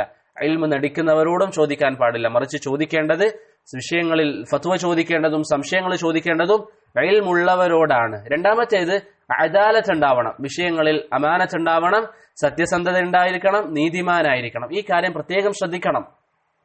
സംസാരത്തിൽ കളവ് പറയുന്നവരാവാൻ പാടില്ല. ഇങ്ങനെയുള്ള വിശേഷണങ്ങൾ ശ്രദ്ധിക്കണം. ഖതീബ് അൽ ബഗ്ദാദി റഹിമഹുല്ല ഈ കാര്യം സൂചിപ്പിക്കുന്നതായി നമുക്ക് കാണാൻ സാധിക്കും. ഇനി ഒരു വ്യക്തി ജീവിതത്തിൽ സത്യസന്ധതയില്ലാത്തവനാണ്, കളവ് പറയുന്നവനാണ്, പക്ഷേ വലിയ ഇൽമുണ്ട്, അങ്ങനെയാണെങ്കിൽ അവരോട് ചോദിക്കാൻ പറ്റുമോ? ഒരു കാരണവശാലും അവരോട് ചോദിക്കാൻ പാടില്ല. മറിച്ച് അടിസ്ഥാനപരമായി ഒരു ആലിമിനുണ്ടാവേണ്ട 2 വിശേഷണം, ഒന്ന് ഇൽമാണ്, മറ്റൊന്ന് അദാലത്താണ്. പണ്ഡിതന്മാരോട് നമ്മൾ വിഷയങ്ങൾ ചോദിക്കുക. ഒരു മസ്അല നമുക്ക് ആവശ്യമായി വരികയാണെങ്കിൽ അവരോട് ചോദിക്കുക. ഇങ്ങനെ ചോദിക്കുന്ന സമയത്ത് ഒരു സാധാരണക്കാരനെ സംബന്ധിച്ചിടത്തോളം 2 തരത്തിലുള്ള മറുപടികൾ അല്ലെങ്കിൽ 2 തരത്തിലുള്ള സാഹചര്യങ്ങളാണ് അവനുണ്ടാവുക. ഒന്നുകിൽ എല്ലാ പണ്ഡിതന്മാരും അവനോട് പറയും ഈ വിഷയത്തിൽ ഇന്ന വിധിയാണ്, അതായത് എല്ലാവരും ഏക അഭിപ്രായം, ആർക്കുമിടയിൽ തർക്കമില്ല. അങ്ങനെയാണെങ്കിൽ അവനെ സംബന്ധിച്ചിടത്തോളം അത് സ്വീകരിക്കാം, അൽഹംദുലില്ലാഹ്, വേറെ പ്രശ്നങ്ങളൊന്നുമില്ല. അല്ലെങ്കിൽ എന്ത് സംഭവിക്കും? അവൻ ഒന്നിലധികം ആൾക്കാരോട് ഒരു വിഷയത്തിൽ വിഷയം ചോദിക്കുമ്പോൾ ഒന്നിലധികം മറുപടികളായിരിക്കും അവൻക്ക് ലഭിക്കുക. അവൻ 3 ആളോട് ചോദിച്ചിട്ടുണ്ടെങ്കിൽ 3 അഭിപ്രായങ്ങളായിരിക്കും അവൻക്ക് ലഭിച്ചിട്ടുണ്ടാവുക. അങ്ങനെയാണെങ്കിൽ നമ്മൾ എന്ത് ചെയ്യും? ഇബ്നുൽ ഖയ്യിം റഹിമഹുല്ല പറയുന്നു, നമുക്ക് ആരാണോ മറുപടി തന്നത് അവരോട് നമ്മൾ തെളിവുകൾ ചോദിക്കുക. അവരെ പറഞ്ഞിരിക്കുന്നതിന്റെ ഇന്ന കച്ചവടം അനുവദനീയാണോ? ഒരാൾ പറഞ്ഞു ഹലാലാണ്, ഒരാൾ പറഞ്ഞു നല്ല കാര്യമാണ്, വേറെ ഒരാൾ പറഞ്ഞത് ഹറാമാണ്. അങ്ങനെയാണെങ്കിൽ അവരോട് നമ്മൾ എന്ത് ചെയ്യുക? അവരുടെ തെളിവുകൾ നമ്മൾ ചോദിക്കുക. എന്നിട്ട് ആരുടെ തെളിവാണോ കൂടുതൽ ബലപ്പെട്ടത് ആ തെളിവിന്റെ അടിസ്ഥാനത്തിൽ നമ്മൾ സ്വീകരിക്കുക. അതാണ് ഇബ്നുൽ ഖയ്യിം റഹിമഹുല്ല പറഞ്ഞിരിക്കുന്ന വീക്ഷണം. ഇവിടെ സ്വാഭാവികമായിട്ട് ചില ആൾക്കാർക്ക് അതിന് സാധിക്കണം എന്നില്ല. കാരണം തെളിവുകളിൽ കൂടുതൽ ബലപ്പെട്ട തെളിവ് എന്താണ് അത് മനസ്സിലാക്കാൻ ഇൽമു വേണം. അത് മനസ്സിലാക്കാൻ സാധിക്കാത്തവരെന്ത് ചെയ്യണം? അങ്ങനെ തെളിവിന്റെ അടിസ്ഥാനത്തിൽ കാര്യങ്ങൾ മനസ്സിലാക്കാൻ സാധിക്കുന്നില്ല എങ്കിൽ ഷെയ്ഖുൽ ഇസ്ലാം ഇബ്നു തൈമിയ്യ റഹിമഹുല്ലാഹ് മജ്മൂഉൽ ഫതാവയിൽ പറയുന്നു, ഏത് ആലിമാണോ കൂടുതൽ ഇൽമുള്ള വ്യക്തി അദ്ദേഹത്തിന്റെ അഭിപ്രായം നമ്മൾ സ്വീകരിക്കുക. ഏത് ആലിമാണോ കൂടുതൽ അറിവുള്ള വ്യക്തി അദ്ദേഹത്തിന്റെ അഭിപ്രായം നമ്മൾ സ്വീകരിക്കുക. ഇനി അതിനൊരാൾക്ക് സാധിക്കുന്നില്ല. ഒരു വിഷയത്തിൽ ഒരു ഉദാഹരണം പറഞ്ഞാൽ, ഒരു വിഷയത്തിൽ സംശയം വന്നു, ഷെയ്ഖ് ഇബ്നു ഉസൈമീൻ പറഞ്ഞിരിക്കുന്ന അഭിപ്രായമല്ല ഇബ്നു ബാസ് പറഞ്ഞിരിക്കുന്നത്. അങ്ങനെയാണെങ്കിൽ എന്ത് ചെയ്യും? ഷെയ്ഖ് ഇബ്നു ഉസൈമീൻ റഹിമഹുല്ലാഹ് പറയുന്നു, അങ്ങനെ തെളിവിന്റെ അടിസ്ഥാനത്തിലും കൂടുതൽ ഇൽമുള്ള വ്യക്തി വേർതിരിക്കുന്നതിലും നമുക്ക് സാധിക്കുന്നില്ല എങ്കിൽ ഏതാണോ കൂടുതൽ എളുപ്പം അത് നമുക്ക് സ്വീകരിക്കാം. കൂടുതൽ എളുപ്പമുള്ളത് ഏതാണോ അത് നമുക്ക് സ്വീകരിക്കാം. കാരണം ശരീഅത്ത് എപ്പോഴും എളുപ്പത്തെയാണ് പ്രോത്സാഹിപ്പിക്കുന്നത്. അതുകൊണ്ട് അത് നമുക്ക് സ്വീകരിക്കാമെന്ന് ഷെയ്ഖ് ഇബ്നു ഉസൈമീൻ റഹിമഹുല്ലാഹ് പറഞ്ഞു. ഇവിടെയൊക്കെ നമ്മൾ ശ്രദ്ധിക്കേണ്ട കാര്യം എന്താണ്? ഒരു വിഷയത്തിൽ നമ്മൾ അതിന്റെ വിധി അറിയാൻ താല്പര്യപ്പെടുന്നുണ്ടെങ്കിൽ ഒരു ആലിമിനോട് നമ്മൾ ചോദിക്കുമ്പോൾ ഹക്ക് ഉദ്ദേശിച്ച് മറുപടി പറയുന്നവരോടാണ് ചോദിക്കേണ്ടത്. അതല്ലാതെ നമ്മൾ ഉദ്ദേശിക്കുന്ന മറുപടി നമുക്ക് തരുമെന്ന് പ്രതീക്ഷിക്കുന്നവരിലേക്കല്ല നമ്മൾ പോവേണ്ടത്. മറിച്ച് അല്ലാഹു സുബ്ഹാനഹു വ തആല ഏൽപ്പിച്ചിരിക്കുന്ന ദൗത്യം നിർവഹിക്കുന്നു എന്ന ബോധമുള്ള പണ്ഡിതനിലേക്കാണ് നമ്മൾ പോവേണ്ടത്. അവരോടാണ് നമ്മൾ ചോദ്യങ്ങൾ ചോദിക്കേണ്ടത്. പറയുന്ന കാര്യത്തിൽ ബോധമുള്ള അള്ളാഹുവിനെയും റസൂലിനെയും അനുസരിക്കുന്ന ആൾക്കാരോടാണ് നമ്മൾ ചോദിക്കേണ്ടത്. അതല്ലാതെ ദേഹേച്ഛ അനുസരിച്ച് ചോദിക്കുന്ന ആൾക്കാരുടെ തൃപ്തി അനുസരിച്ച് മറുപടി നൽകുന്ന പണ്ഡിതന്മാരുടെ അരികിലേക്ക് ഒരു കാരണവശാലും പോവാൻ പാടില്ല. അങ്ങനെ പണ്ഡിതന്മാരുടെ ഇളവുകളൊക്കെ അല്ലെങ്കിൽ പണ്ഡിതന്മാർ നൽകുന്ന ഇത്തരത്തിലുള്ള വിട്ടുവീഴ്ചകൾ ആരെങ്കിലും പിൻപറ്റി നടക്കുകയാണെങ്കിൽ അത് വലിയ വഴികേടിലേക്കാണ് അവൻ പോകുന്നത്.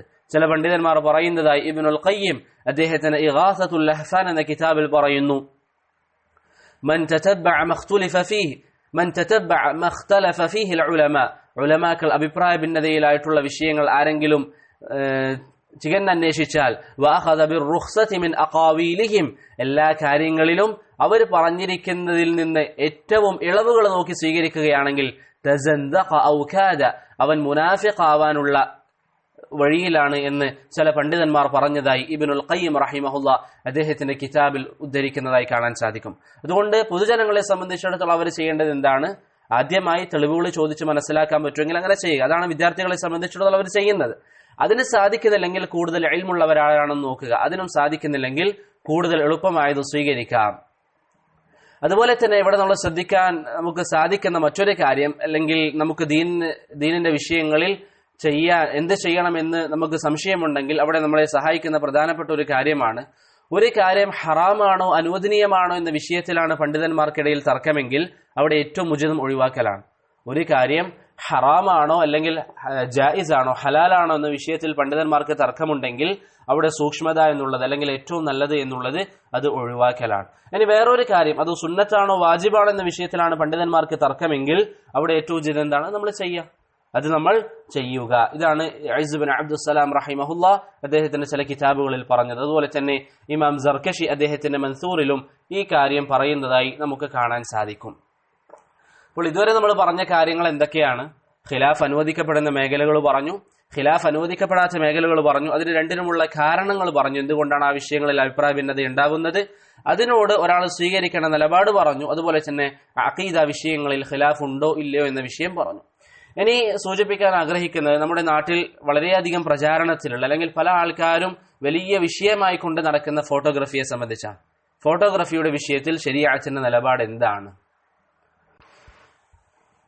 ഫോട്ടോഗ്രാഫി എന്ന് പറയുന്നത്, അല്ലെങ്കിൽ ഫോട്ടോഗ്രാഫിയുടെ വിഷയത്തിൽ പണ്ഡിതന്മാർക്കിടയിലുള്ള അഭിപ്രായ വ്യത്യാസം, അത് സ്വീകരിക്കപ്പെടുന്ന അഭിപ്രായ വ്യത്യാസമാണോ, അതല്ല അത് ഇജ്തിഹാദ് ഗവേഷണം സ്വീകരിക്കപ്പെടാത്ത നസ്സു വന്നിരിക്കുന്ന മസ്അലയാണോ? ഇതാണ് ഇവിടെ ചർച്ച. ആദ്യമായി നമ്മൾ മനസ്സിലാക്കേണ്ട കാര്യം, പ്രിയപ്പെട്ടവരെ, ഫോട്ടോഗ്രാഫി എന്ന് പറഞ്ഞാൽ നമ്മളിവിടെ ഉദ്ദേശിക്കുന്നത് എന്താണ്? ക്യാമറ ഉപയോഗിച്ചുകൊണ്ട് ഫോട്ടോ എടുക്കുന്ന എന്ന രീതിയാണ്. ക്യാമറ ഉപയോഗിച്ചുകൊണ്ട് ഫോട്ടോ എടുക്കുക എന്ന രീതിയാണ്. അതൊരു ആധുനിക രീതിയാണ്. പഴയ കാലഘട്ടത്തിൽ ആ സംവിധാനമില്ല. ക്യാമറ ഉപയോഗിച്ചുകൊണ്ട് അല്ലെങ്കിൽ മൊബൈൽ ഫോണുകൾ ഉപയോഗിച്ചുകൊണ്ട് ഫോട്ടോ എടുക്കുന്ന ഒരു പതിവ് പഴയ കാലഘട്ടത്തിലില്ല. നബി സല്ലല്ലാഹു അലൈഹി വസല്ലമയുടെ കാലഘട്ടത്തിലോ അല്ലെങ്കിൽ തശ്രീഇന്റെ കാലഘട്ടത്തിലോ ഒന്നും അങ്ങനെയില്ല. മറിച്ച് അതൊരു ആധുനിക രീതിയാണ്. ഇവിടെ പണ്ഡിതന്മാർ പറഞ്ഞിരിക്കുന്ന ചില ഏക അഭിപ്രായങ്ങളുണ്ട്. പണ്ഡിതന്മാർക്കിടയിൽ അഭിപ്രായ വ്യത്യാസമില്ലാത്ത ചില വിഷയങ്ങൾ. ആദ്യം അതിൽ നിന്ന് തുടങ്ങാം. ഒരു മനുഷ്യന് നിർബന്ധമാകുന്ന കാര്യങ്ങൾ ഫോട്ടോയിലൂടെ അല്ലാതെ ലഭിക്കില്ല എങ്കിൽ അദ്ദേഹത്തിന് ഫോട്ടോ എടുക്കൽ അനുവദനീയമാണ്. ഒരു മനുഷ്യന് അദ്ദേഹത്തിന്റെ ജീവിതത്തിൽ നിർബന്ധമാകുന്ന കാര്യങ്ങൾ ഫോട്ടോഗ്രാഫിയിലൂടെ അല്ലാതെ അദ്ദേഹത്തിന് ലഭിക്കുകയില്ല. നമ്മുടെ അവകാശങ്ങൾ സംരക്ഷിക്കാനും അതുപോലെ തന്നെ സൃഷ്ടികൾക്ക് നിർഭയത്വം ലഭിക്കാനൊക്കെ ആവശ്യമായി വരുന്ന നിർബന്ധമായ കാര്യങ്ങളിൽ ഫോട്ടോ എടുക്കുക എന്നുള്ളത് എല്ലാ പണ്ഡിതന്മാരും അനുവദിച്ചിരിക്കുന്ന കാര്യമാണ്. ഉദാഹരണത്തിന് ഐഡന്റിറ്റി കാർഡ്. ചില രാജ്യങ്ങളിൽ, ഇപ്പൊ നമ്മുടെ നാട്ടിലൊക്കെ ജീവിക്കുമ്പോൾ ആധാർ കാർഡൊക്കെ നിർബന്ധമാണ്. അപ്പൊ ഇങ്ങനെ നിർബന്ധമായി ഓരോരോ ഭരണകൂടം നിർബന്ധമാക്കുന്ന വിഷയങ്ങൾ, ഇങ്ങനെയുള്ള കാര്യങ്ങൾ, അല്ലെങ്കിൽ പാസ്പോർട്ട് പോലുള്ള കാര്യങ്ങൾ, ചില പണ്ഡിതന്മാർ സർട്ടിഫിക്കറ്റ്സിന്റെ കാര്യങ്ങൾ പറയുന്നത് കാണാൻ സാധിക്കാറുണ്ട്. ഇങ്ങനെ ഓരോരോ രാജ്യത്ത് ആവശ്യമായി വരുന്ന അല്ലെങ്കിൽ നിർബന്ധമായി അവകാശങ്ങൾ നേടിയെടുക്കാനൊക്കെ നമുക്ക് ആവശ്യമായിട്ട് വരുന്ന കാര്യങ്ങൾക്ക് ഫോട്ടോ നൽകാമെന്ന വിഷയത്തിൽ പണ്ഡിതന്മാർ എല്ലാവരും അനുവദിക്കുന്നുണ്ട്. ഷെയ്ഖ് ഇബ്നു ഉസൈമീൻ ആവട്ടെ, ഷെയ്ഖ് അൽബാനി ആവട്ടെ, ഷെയ്ഖ് ഇബ്നു ബാസ് ആവട്ടെ റഹിമഹുമുല്ലാ തുടങ്ങിയ പണ്ഡിതന്മാരൊക്കെ ഈ വിഷയം പറയുന്നതായി കാണാൻ സാധിക്കും. അതുപോലെ തന്നെ ഷെയ്ഖ് സാലിഹ് അൽ ഫൗസാൻ, ഷെയ്ഖ് അബ്ദുൽ മുഹ്സൻ അൽ അബ്ബാദ് ഹഫിളഹുമുല്ലാ തുടങ്ങിയ പണ്ഡിതന്മാരും ഈ കാര്യം പറയുന്നതായി നമുക്ക് കാണാൻ സാധിക്കും. അപ്പൊ ഈ ഒരു കാര്യം നമ്മൾ മനസ്സിലാക്കുക. ഇങ്ങനെയുള്ള കാര്യത്തിന് എടുക്കാമെന്നുള്ളത് ഈ പണ്ഡിതന്മാരൊക്കെ പറഞ്ഞിട്ടുണ്ട്. രണ്ടാമത്തേത്, ഫോട്ടോ ഹറാമിലേക്ക് നമ്മളെ നയിക്കുന്നെങ്കിൽ, ഒരു ഫോട്ടോ എടുക്കുന്നതിലൂടെ ഹറാമാണ് നമ്മൾ ഉദ്ദേശിക്കുന്നതെങ്കിൽ ആ ഫോട്ടോ എടുക്കാൻ പാടില്ല എന്ന വിഷയത്തിൽ പണ്ഡിതന്മാർക്കിടയിൽ തർക്കമില്ല. ആ ഫോട്ടോ എടുക്കാൻ പാടില്ല എന്ന വിഷയത്തിൽ പണ്ഡിതന്മാർക്കിടയിൽ തർക്കമില്ല. അപ്പൊ അതും മനസ്സിലായില്ലേ? മൂന്നാമത്തെ കാര്യം, റൂഹ് ഇല്ലാത്ത കാര്യങ്ങളുടെ ഫോട്ടോ എടുക്കൽ. റൂഹ് ഇല്ലാത്ത കാര്യങ്ങളുടെ ഫോട്ടോ എടുക്കൽ അത് ഇസ്ലാം അനുവദിച്ചതാണ്. അനുവദിച്ചതാണ്. ഇബ്നു അബ്ബാസ് റളിയല്ലാഹു അൻഹു അദ്ദേഹത്തിന്റെ അരികിൽ വന്ന ഒരാളോട് പറയുന്നുണ്ട്, നിങ്ങൾക്ക് ഫോട്ടോ എടുക്കൽ നിർബന്ധമാണെങ്കിൽ അല്ലെങ്കിൽ ചിത്രം വരയ്ക്കൽ നിർബന്ധമാണെങ്കിൽ ഈ മരങ്ങളുടെയൊക്കെ ചിത്രം വരച്ചോ എന്ന രീതിയിൽ ഇബ്നു അബ്ബാസ് റളിയല്ലാഹു അൻഹു പറഞ്ഞതായി സ്ഥിരപ്പെട്ടിട്ടുണ്ട്. ഒരു സ്വഹാബിയും അദ്ദേഹത്തിന്റെ അഭിപ്രായത്തെ എതിർത്തിട്ടില്ല. അതുകൊണ്ട് അതും അനുവദനീയമാണ്. പ്രകൃതി ഭംഗി, ഇപ്പൊ ഒരാള് മരങ്ങൾ അല്ലെങ്കിൽ മലകൾ, കടലുകൾ, അതിന്റെയൊക്കെ ചിത്രം വരയ്ക്കുകയാണെങ്കിൽ അല്ലെങ്കിൽ അതിന്റെ ഫോട്ടോ എടുക്കുകയാണെങ്കിൽ അത് ഇസ്ലാം അനുവദിച്ച കാര്യമാണ്. അതിന്റെ ചില വിശദീകരണങ്ങളിൽ മുജാഹിദ് ഇബ്നു ജബർ റഹിമഹുല്ലാഹി പോലുള്ള പണ്ഡിതന്മാർ അഭിപ്രായ വ്യത്യാസം പ്രകടിപ്പിച്ചിട്ടുണ്ടെങ്കിലും ഫലങ്ങൾ കായ്ക്കുന്ന മരങ്ങളുടെ ചിത്രം വരക്കാൻ പറ്റും എന്ന വിഷയത്തിലൊക്കെ ചില അഭിപ്രായ ഭിന്നതകൾ പ്രകടിപ്പിച്ചിട്ടുണ്ടെങ്കിലും വ്യക്തമായി ഇബ്നു അബ്ബാസ് റളിയല്ലാഹു അൻഹുവിൽ നിന്ന് വന്നിട്ടുണ്ട് അങ്ങനെയുള്ളതിന്റെ ഫോട്ടോകൾ അല്ലെങ്കിൽ ചിത്രങ്ങൾ വരക്കാം. അപ്പൊ ഈ മൂന്ന് വിഷയം നമുക്ക് ക്ലിയർ ആയി. ഇതിന് പുറമെയുള്ള കാര്യങ്ങൾ, ഇതിന് പുറമെയുള്ള സാധാരണ ആവശ്യങ്ങൾക്ക് വേണ്ടിയുള്ള ഫോട്ടോഗ്രാഫി, അതിന്റെ ശരീഅത്തിന്റെ വിധി എന്താണ്? പ്രിയപ്പെട്ടവരെ, ഈ വിഷയം ഞാൻ നേരത്തെ പറഞ്ഞ അടിസ്ഥാനത്തിൽ നമ്മൾ പഠിക്കാൻ പരിശ്രമിച്ചാൽ, ക്യാമറ എന്നുള്ളത് ആധുനിക സംവിധാനമായത് കൊണ്ട് തന്നെ ഖുർആനിലോ ഹദീസിലോ വ്യക്തമായി അതിന്റെ നസ്ന് കാണാൻ സാധിക്കില്ല. അതുപോലെ തന്നെ ഉലമാക്കൾ ആ വിഷയത്തിൽ ഇജ്മാഉം പറഞ്ഞിട്ടില്ല. അതുകൊണ്ട് സ്വാഭാവികമായും അതിൽ അഭിപ്രായ വ്യത്യാസം വരും. അതിൽ അഭിപ്രായ വ്യത്യാസം വരിക എന്നുള്ളത് തികച്ചും സ്വാഭാവികമായ ഒരു കാര്യമാണ്. അതുകൊണ്ടാണ് ആധുനിക പണ്ഡിതന്മാർക്കിടയിൽ ഈ വിഷയത്തിൽ അഭിപ്രായ വ്യത്യാസം ഉണ്ടായത്. എല്ലാ പണ്ഡിതന്മാരും ഇത് ഇജ്തിഹാദിയായ മസ്അലയാണെന്ന് അംഗീകരിക്കുന്നുണ്ട്. എല്ലാ പണ്ഡിതന്മാരും ഇത് ഇജ്തിഹാദിയായ മസ്അലയാണെന്ന് അംഗീകരിക്കുന്നുണ്ട്. ഒരു വിഭാഗം പണ്ഡിതന്മാർ എന്ത് പറഞ്ഞു? അത് ഹറാമാണ്, അത് ഹറാമാണ്. അവരുടെ തെളിവുകൾ എന്താണ്? ചിത്രവുമായി ബന്ധപ്പെട്ട് നബി സല്ലല്ലാഹു അലൈഹി വസല്ലം മൊത്തത്തിൽ പറഞ്ഞിരിക്കുന്ന തെളിവുകളാണ് അവർ അവലംബിക്കുന്നത്. ഒരു ഹദീസിൽ നബി സല്ലല്ലാഹു അലൈഹി വസല്ലം പറഞ്ഞു, അശദ്ദുന്നാസി അദാബൻ യൗമൽ ഖിയാമത്തി അൽ മുസവ്വിറൂൻ, അവസാന നാളിൽ ഏറ്റവും ശക്തമായ ശിക്ഷ ലഭിക്കുക മുസവ്വിരീങ്ങളാണ്, ഫോട്ടോ എടുക്കുന്ന ആൾക്കാരാണ്, ചിത്രം വരയ്ക്കുന്നവരാണ്. അതുപോലെ തന്നെ മറ്റൊരു ഹദീസിൽ നബി സല്ലല്ലാഹു അലൈഹി വസല്ലം അവരെ ശപിച്ചു.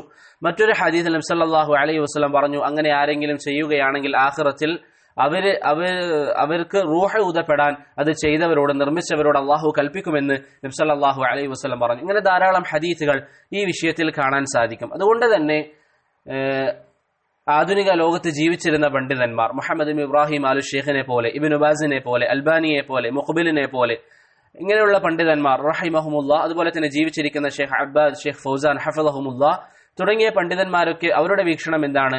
ഫോട്ടോ എടുക്കുക എന്നുള്ളത് ഹറാമാണ്, ക്യാമറ ഉപയോഗിച്ചുകൊണ്ട് ഫോട്ടോ എടുക്കുക എന്നുള്ളത് ഹറാമാണ് എന്നാണ് അവരുടെ വീക്ഷണം. അവർ ഈ പറഞ്ഞ അല്ലെങ്കിൽ മുകളിൽ പറയപ്പെട്ട മൊത്തത്തിൽ വന്നിരിക്കുന്ന ഹദീസുകളാണ് തെളിവായി പിടിച്ചിട്ടുള്ളത്.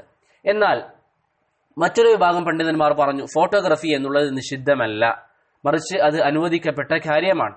ഫോട്ടോഗ്രാഫി എന്നുള്ളത് അനുവദനീയമായ ഒരു കാര്യമാണ്. ഈ പറയപ്പെട്ട ഹദീസുകൾ ഉദ്ദേശിച്ചത്, അതായത് ഫോട്ടോ അനുവദിക്കപ്പെടും എന്ന് പറയുന്ന പണ്ഡിതന്മാർ പറയുന്ന വീക്ഷണമാണ്. ഫോട്ടോ ഹദീസുകൾ ഉദ്ദേശിച്ചത് അല്ലെങ്കിൽ നബി സല്ലല്ലാഹു അലൈഹി വസല്ലം ശപിച്ചതൊക്കെ ചിത്രം നിർമ്മിക്കുന്നതിനെയാണ്.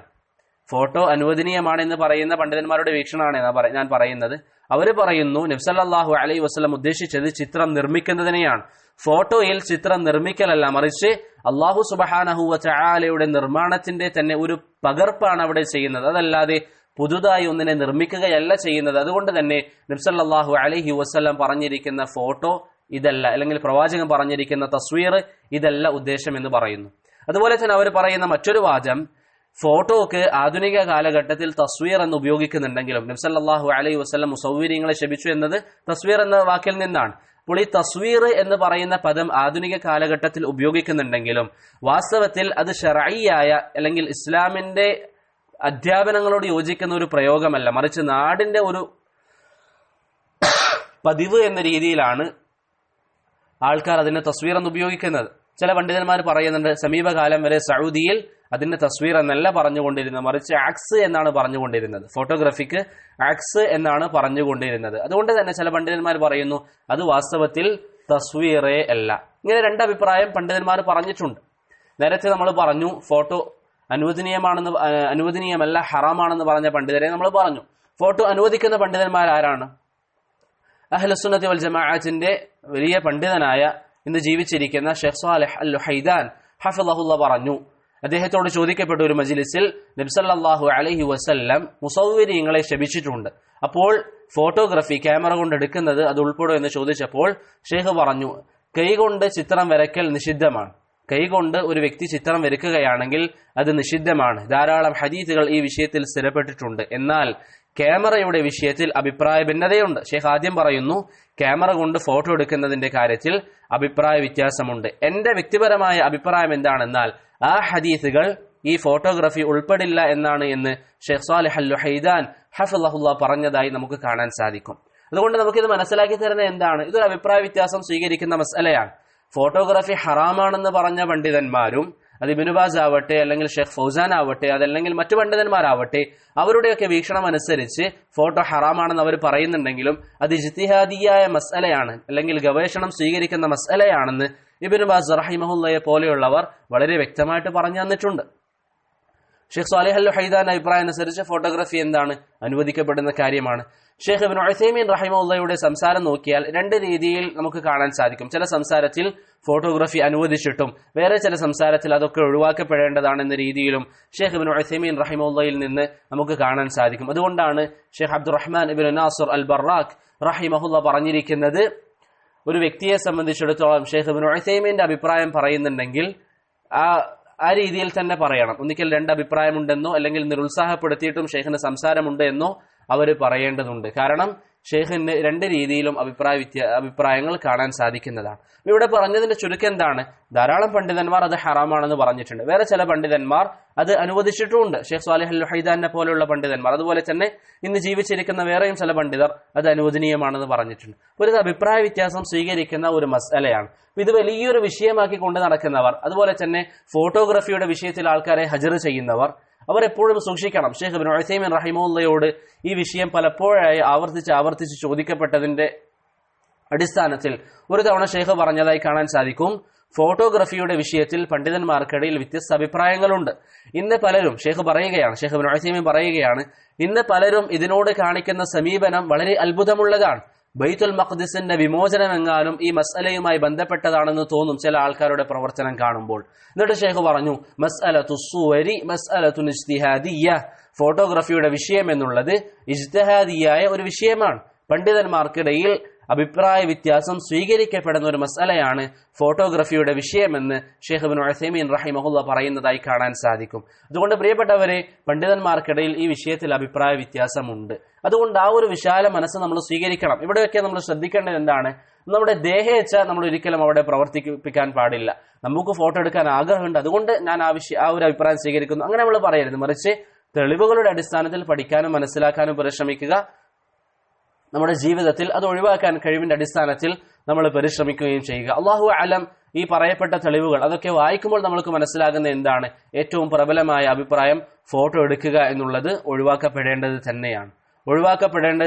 ഇനി ആരെങ്കിലും ഫോട്ടോ എടുക്കുന്നുണ്ടെങ്കിൽ അവർക്ക് നമുക്ക് നസീഹത്ത് കൊടുക്കാം. നേരത്തെ ഇബ്നു തൈമിയയുടെ സംസാരം വായിച്ചതുപോലെ അത്തബാഹുസു ബിൽ ഹുജജിൽ ഇൽമിയായ പ്രമാണങ്ങൾ വെച്ചുകൊണ്ട് അവർക്ക് വിഷയങ്ങൾ വിശദീകരിച്ചു കൊടുക്കാം.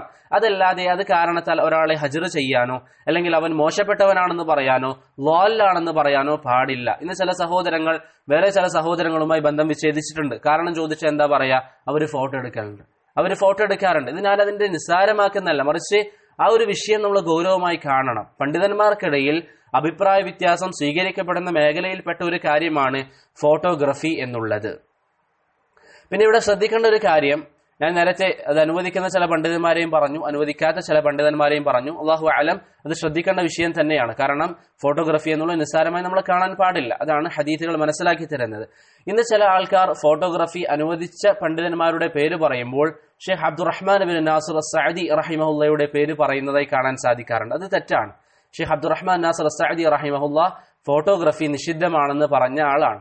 ഷെയ്ഖ് സാലിഹ് അൽ ഉസൈമി ഹഫളഹുള്ള പറയുന്നതായി കാണാൻ സാധിക്കും, ബൈറൂത്തിൽ നിന്ന് ഷെയ്ഖ് അബ്ദുറഹ്മാൻ നാസിർ അസ്സഅദിയുടെ ചില ഫോട്ടോകൾ എടുത്തതിനെ സംബന്ധിച്ച് ചില ആൾക്കാർ പറഞ്ഞു പ്രചരിപ്പിക്കാറുണ്ട് അദ്ദേഹം ഫോട്ടോ അനുവദിക്കുന്ന പണ്ഡിതനാണ്. അത് തെറ്റാണ്. മറിച്ച് അദ്ദേഹത്തിന്റെ ഫത്വകളിൽ വളരെ വ്യക്തമായി ഫോട്ടോഗ്രാഫി നിഷിദ്ധമാണെന്ന് പറഞ്ഞിട്ടുണ്ട്. എന്നിട്ട് ഷെയ്ഖ് സാലിഹ് അൽ ഉസൈമി പറയുന്നു, ഏതെങ്കിലും ഒരു ആലിമിന്റെ ഫോട്ടോ നമുക്ക് അങ്ങനെ ലഭിക്കുകയാണെങ്കിൽ അത് അദ്ദേഹം അത് അനുവദിച്ചത് കൊണ്ടാവണമെന്നില്ല. ഒരു പക്ഷേ എന്തെങ്കിലും മസ്ലഹത്തിന്റെ പേരിൽ അല്ലെങ്കിൽ എന്തെങ്കിലും ലറൂറത്തിന്റെ സാഹചര്യത്തിന്റെ പേരിൽ അവരുടെ ഫോട്ടോ എടുക്കപ്പെടുന്നതായിരിക്കാമെന്ന് ഷെയ്ഖ് സാലിഹ് അൽ ഉസൈമി ഹഫളഹുല്ലാ പറയുന്നതായി നമുക്ക് കാണാൻ സാധിക്കും. അതുകൊണ്ട് പ്രിയപ്പെട്ടവരെ, ഈ വിഷയത്തിൽ നമ്മൾ എന്ത് ചെയ്യുക?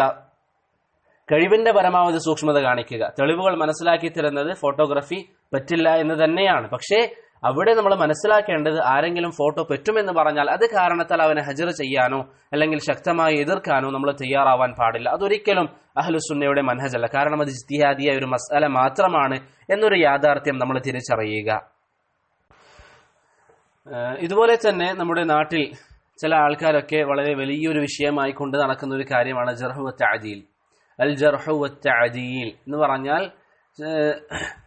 സ്വീകരിക്കപ്പെടുന്നത് ആരാണ് അല്ലെങ്കിൽ തള്ളപ്പെടുന്നതാണ് ആരാണ് എന്ന വിഷയവുമായി ബന്ധപ്പെട്ട ജർഹ് വ തഅദീൽ. നിങ്ങൾക്കറിയാം, ഉസൂലുൽ ഹദീസുമായി ബന്ധപ്പെട്ടാണ് ആദ്യമായിട്ട് ഈ ഒരു മസ്അല ഉണ്ടായിരിക്കുന്നത്. ജർഹ് വ തഅദീൽ എന്ന് പറയുന്നത് ഹദീസ് ആരുടേത് സ്വീകരിക്കപ്പെടും ആരുടേത് സ്വീകരിക്കപ്പെടില്ല എന്ന വിഷയത്തെ ചൊല്ലിയാണ് ഈ ഒരു മസ്അല അല്ലെങ്കിൽ ഈ ഒരു വിഷയം ഒരു വിഷയമായി വരുന്നതും അതിന്റെ അടിസ്ഥാനത്തിൽ കിതാബുകൾ രചിക്കപ്പെടുന്നതും. അതല്ലാതെ ആരെ സ്വീകരിക്കേണ്ട എന്ന വിഷയത്തിൽ അടിസ്ഥാനപരമായി മനുഷ്യർക്ക് നിലപാടുകളുണ്ട്. നബി സല്ലല്ലാഹു അലൈഹി വസല്ലമയുടെ കാലഘട്ടം മുതൽ തന്നെ അതിന്റെ ചില അടിസ്ഥാനങ്ങൾ, അല്ലെങ്കിൽ ഖുർആനിൽ തന്നെ നിങ്ങളുടെ അരികിലേക്ക് ആരെങ്കിലും വന്ന് എന്തെങ്കിലും വിഷയം പറയുകയാണെങ്കിൽ അത് സത്യമാണോ ഫതബയ്യനു നിങ്ങൾ അന്വേഷിക്കണമെന്നൊക്കെ അല്ലാഹു സുബ്ഹാനഹു വതആല പറഞ്ഞിട്ടുണ്ട്. പക്ഷെ ഞാൻ പറഞ്ഞത് ഒരു വിഷയം എന്ന രീതിയിൽ അല്ലെങ്കിൽ ഒരു ഫന്ന് എന്ന രീതിയിൽ ആദ്യമായിട്ട് ഇത് വന്നിരിക്കുന്നത് ഉസൂലുൽ ഹദീസ് ആണ്, അല്ലെങ്കിൽ ഇൽമുൽ ഹദീസുമായി ബന്ധപ്പെട്ടാണ് ഈ ഒരു വിഷയം വന്നിരിക്കുന്നത്. അൽ ജർഹ് വത്തഅദീൽ, അതിന്റെ ഗ്രന്ഥങ്ങൾ തഹ്ദീബുൽ കമാൽ പോലെ, സിയറു അലാമുൻ നുബല പോലെ, അൽ ഇസ്വാബ പോലെ, അതുപോലെ ധാരാളം ഗ്രന്ഥങ്ങൾ ഈ വിഷയത്തിൽ എഴുതപ്പെട്ടിട്ടുണ്ട്. പിന്നെ അതിന്റെ ഉസൂലുകളുമായി ബന്ധപ്പെട്ട് ജർഹ് വത്തഅദീലിന്റെ വവാബിത്തുമായി ബന്ധപ്പെട്ടൊക്കെ പല ഗ്രന്ഥങ്ങളും എഴുതപ്പെട്ടിട്ടുണ്ട്. അതല്ല നമ്മുടെ വിഷയം. ഇവിടെ ജർഹ് വത്തഅദീൽ എന്ന് പറയുന്നത് ഒരാൾ സ്വീകാര്യനാണോ അല്ലെങ്കിൽ സ്വീകാര്യനല്ലേ എന്ന് സംസാരിക്കുന്ന ആ ഒരു മസ്അല, അതിന്റെ ഒരു വശം പറഞ്ഞാൽ അത് പ്രിയപ്പെട്ടവരെ അത് ഇജ്തിഹാദിയായ ഒരു മസ്അലയാണ്.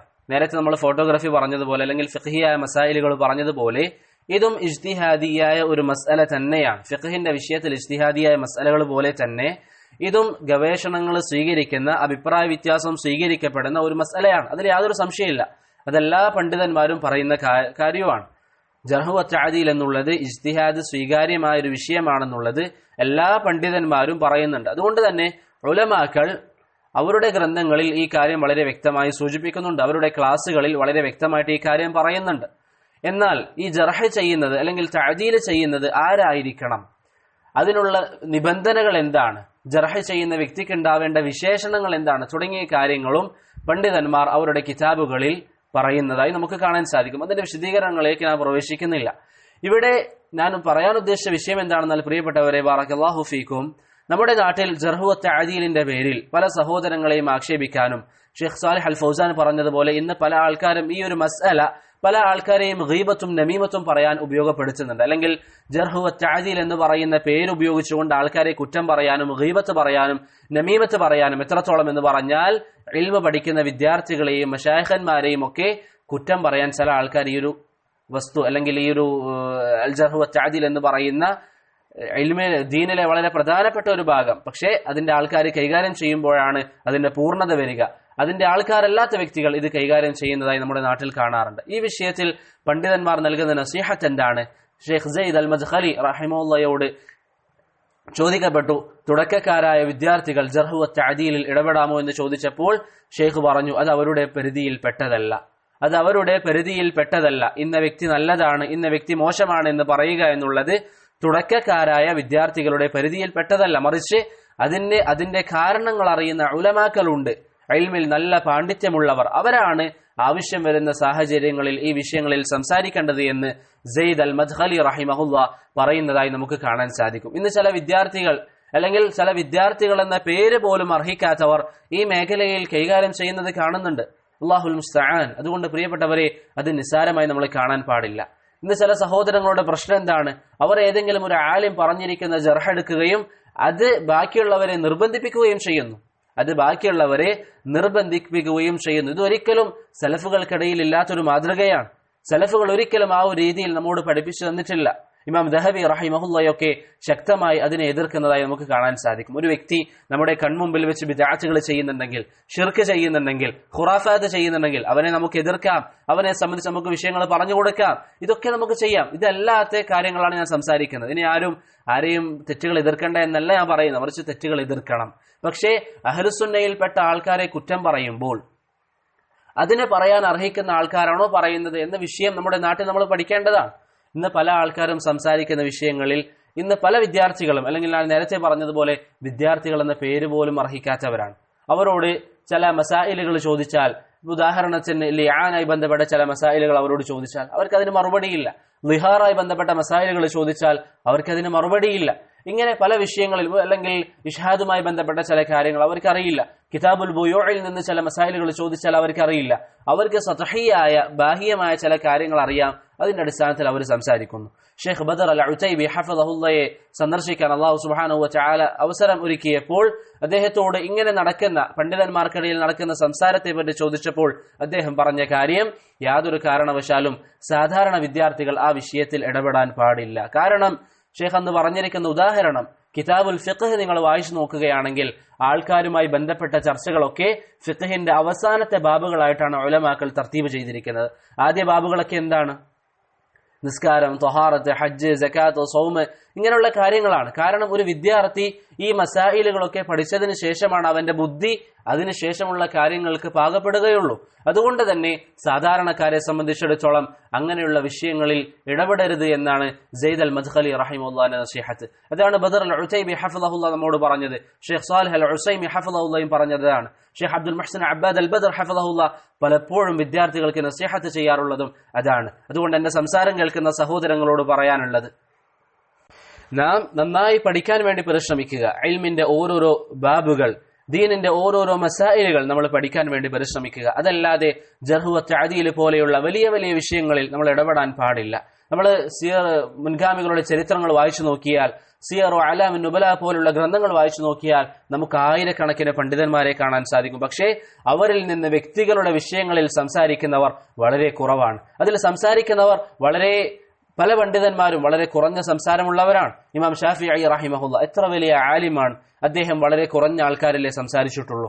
ഇമാം ബുഖാരി റഹിമഹുല്ലാ അദ്ദേഹം എത്ര വലിയ ആലിമാണ്, അദ്ദേഹം വളരെ കുറഞ്ഞ ആൾക്കാരിലെ സംസാരിച്ചിട്ടുള്ളൂ. മാത്രമല്ല അദ്ദേഹത്തിന്റെ സംസാരത്തിൽ വളരെയധികം സൂക്ഷ്മത അദ്ദേഹം പുലർത്തിയിരുന്നു.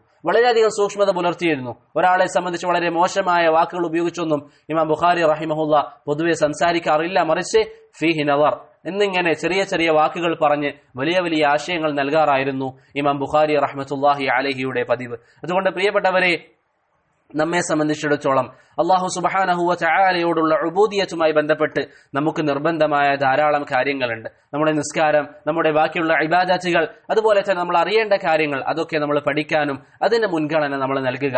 അതല്ലാതെ വ്യക്തികളുടെ വിഷയത്തിൽ ഇങ്ങനെ സംസാരിക്കുമ്പോൾ അറിയുക, അല്ലാഹു സുബ്ഹാനഹു വ തആല നമ്മെ വിചാരണ ചെയ്യും. ഈ വിഷയങ്ങളിൽ അല്ലാഹു നമ്മോട് ചോദിക്കും.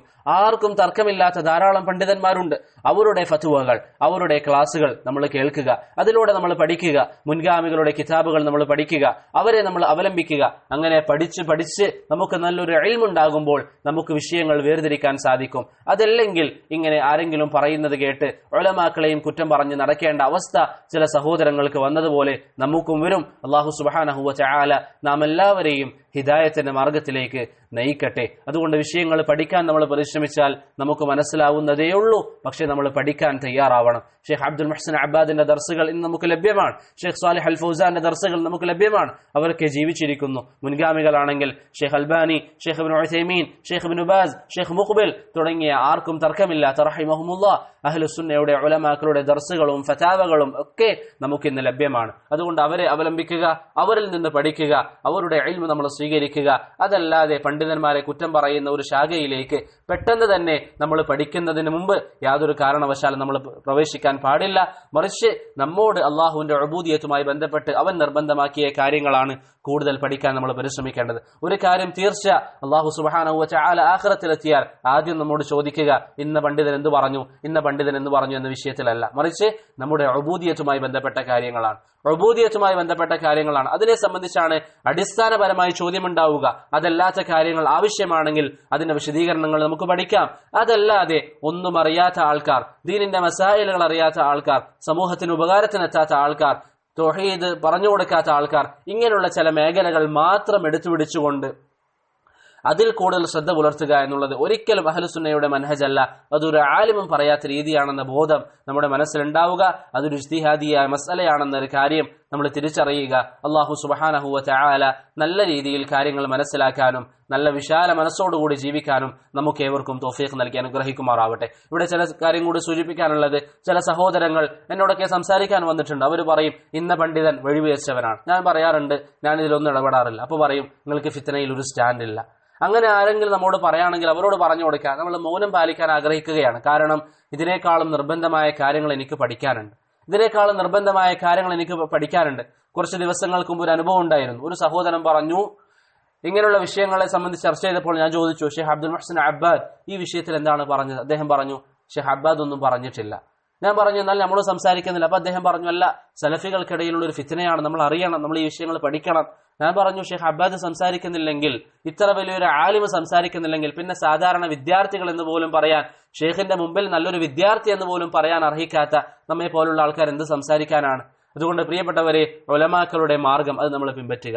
ഷെയ്ഖ് ഇബ്നു ബാസിന്റെ മാർഗം വ്യക്തമാണ്, ഷെയ്ഖ് ഇബ്നു ഉസൈമീന്റെ മാർഗം വ്യക്തമാണ്. അവർ ആരുടെ വിഷയത്തിലൊക്കെ സംസാരിച്ചിട്ടുണ്ട് അതൊക്കെ നമുക്കിന്ന് ലഭ്യമാണ്. എപ്പോഴാണ് അവർ സംസാരിച്ചത്, എപ്പോഴാണ് അവർ സംസാരിക്കാതിരുന്നത്, അങ്ങനെയുള്ള അവരുടെ മാർഗം നമ്മൾ പഠിക്കുക.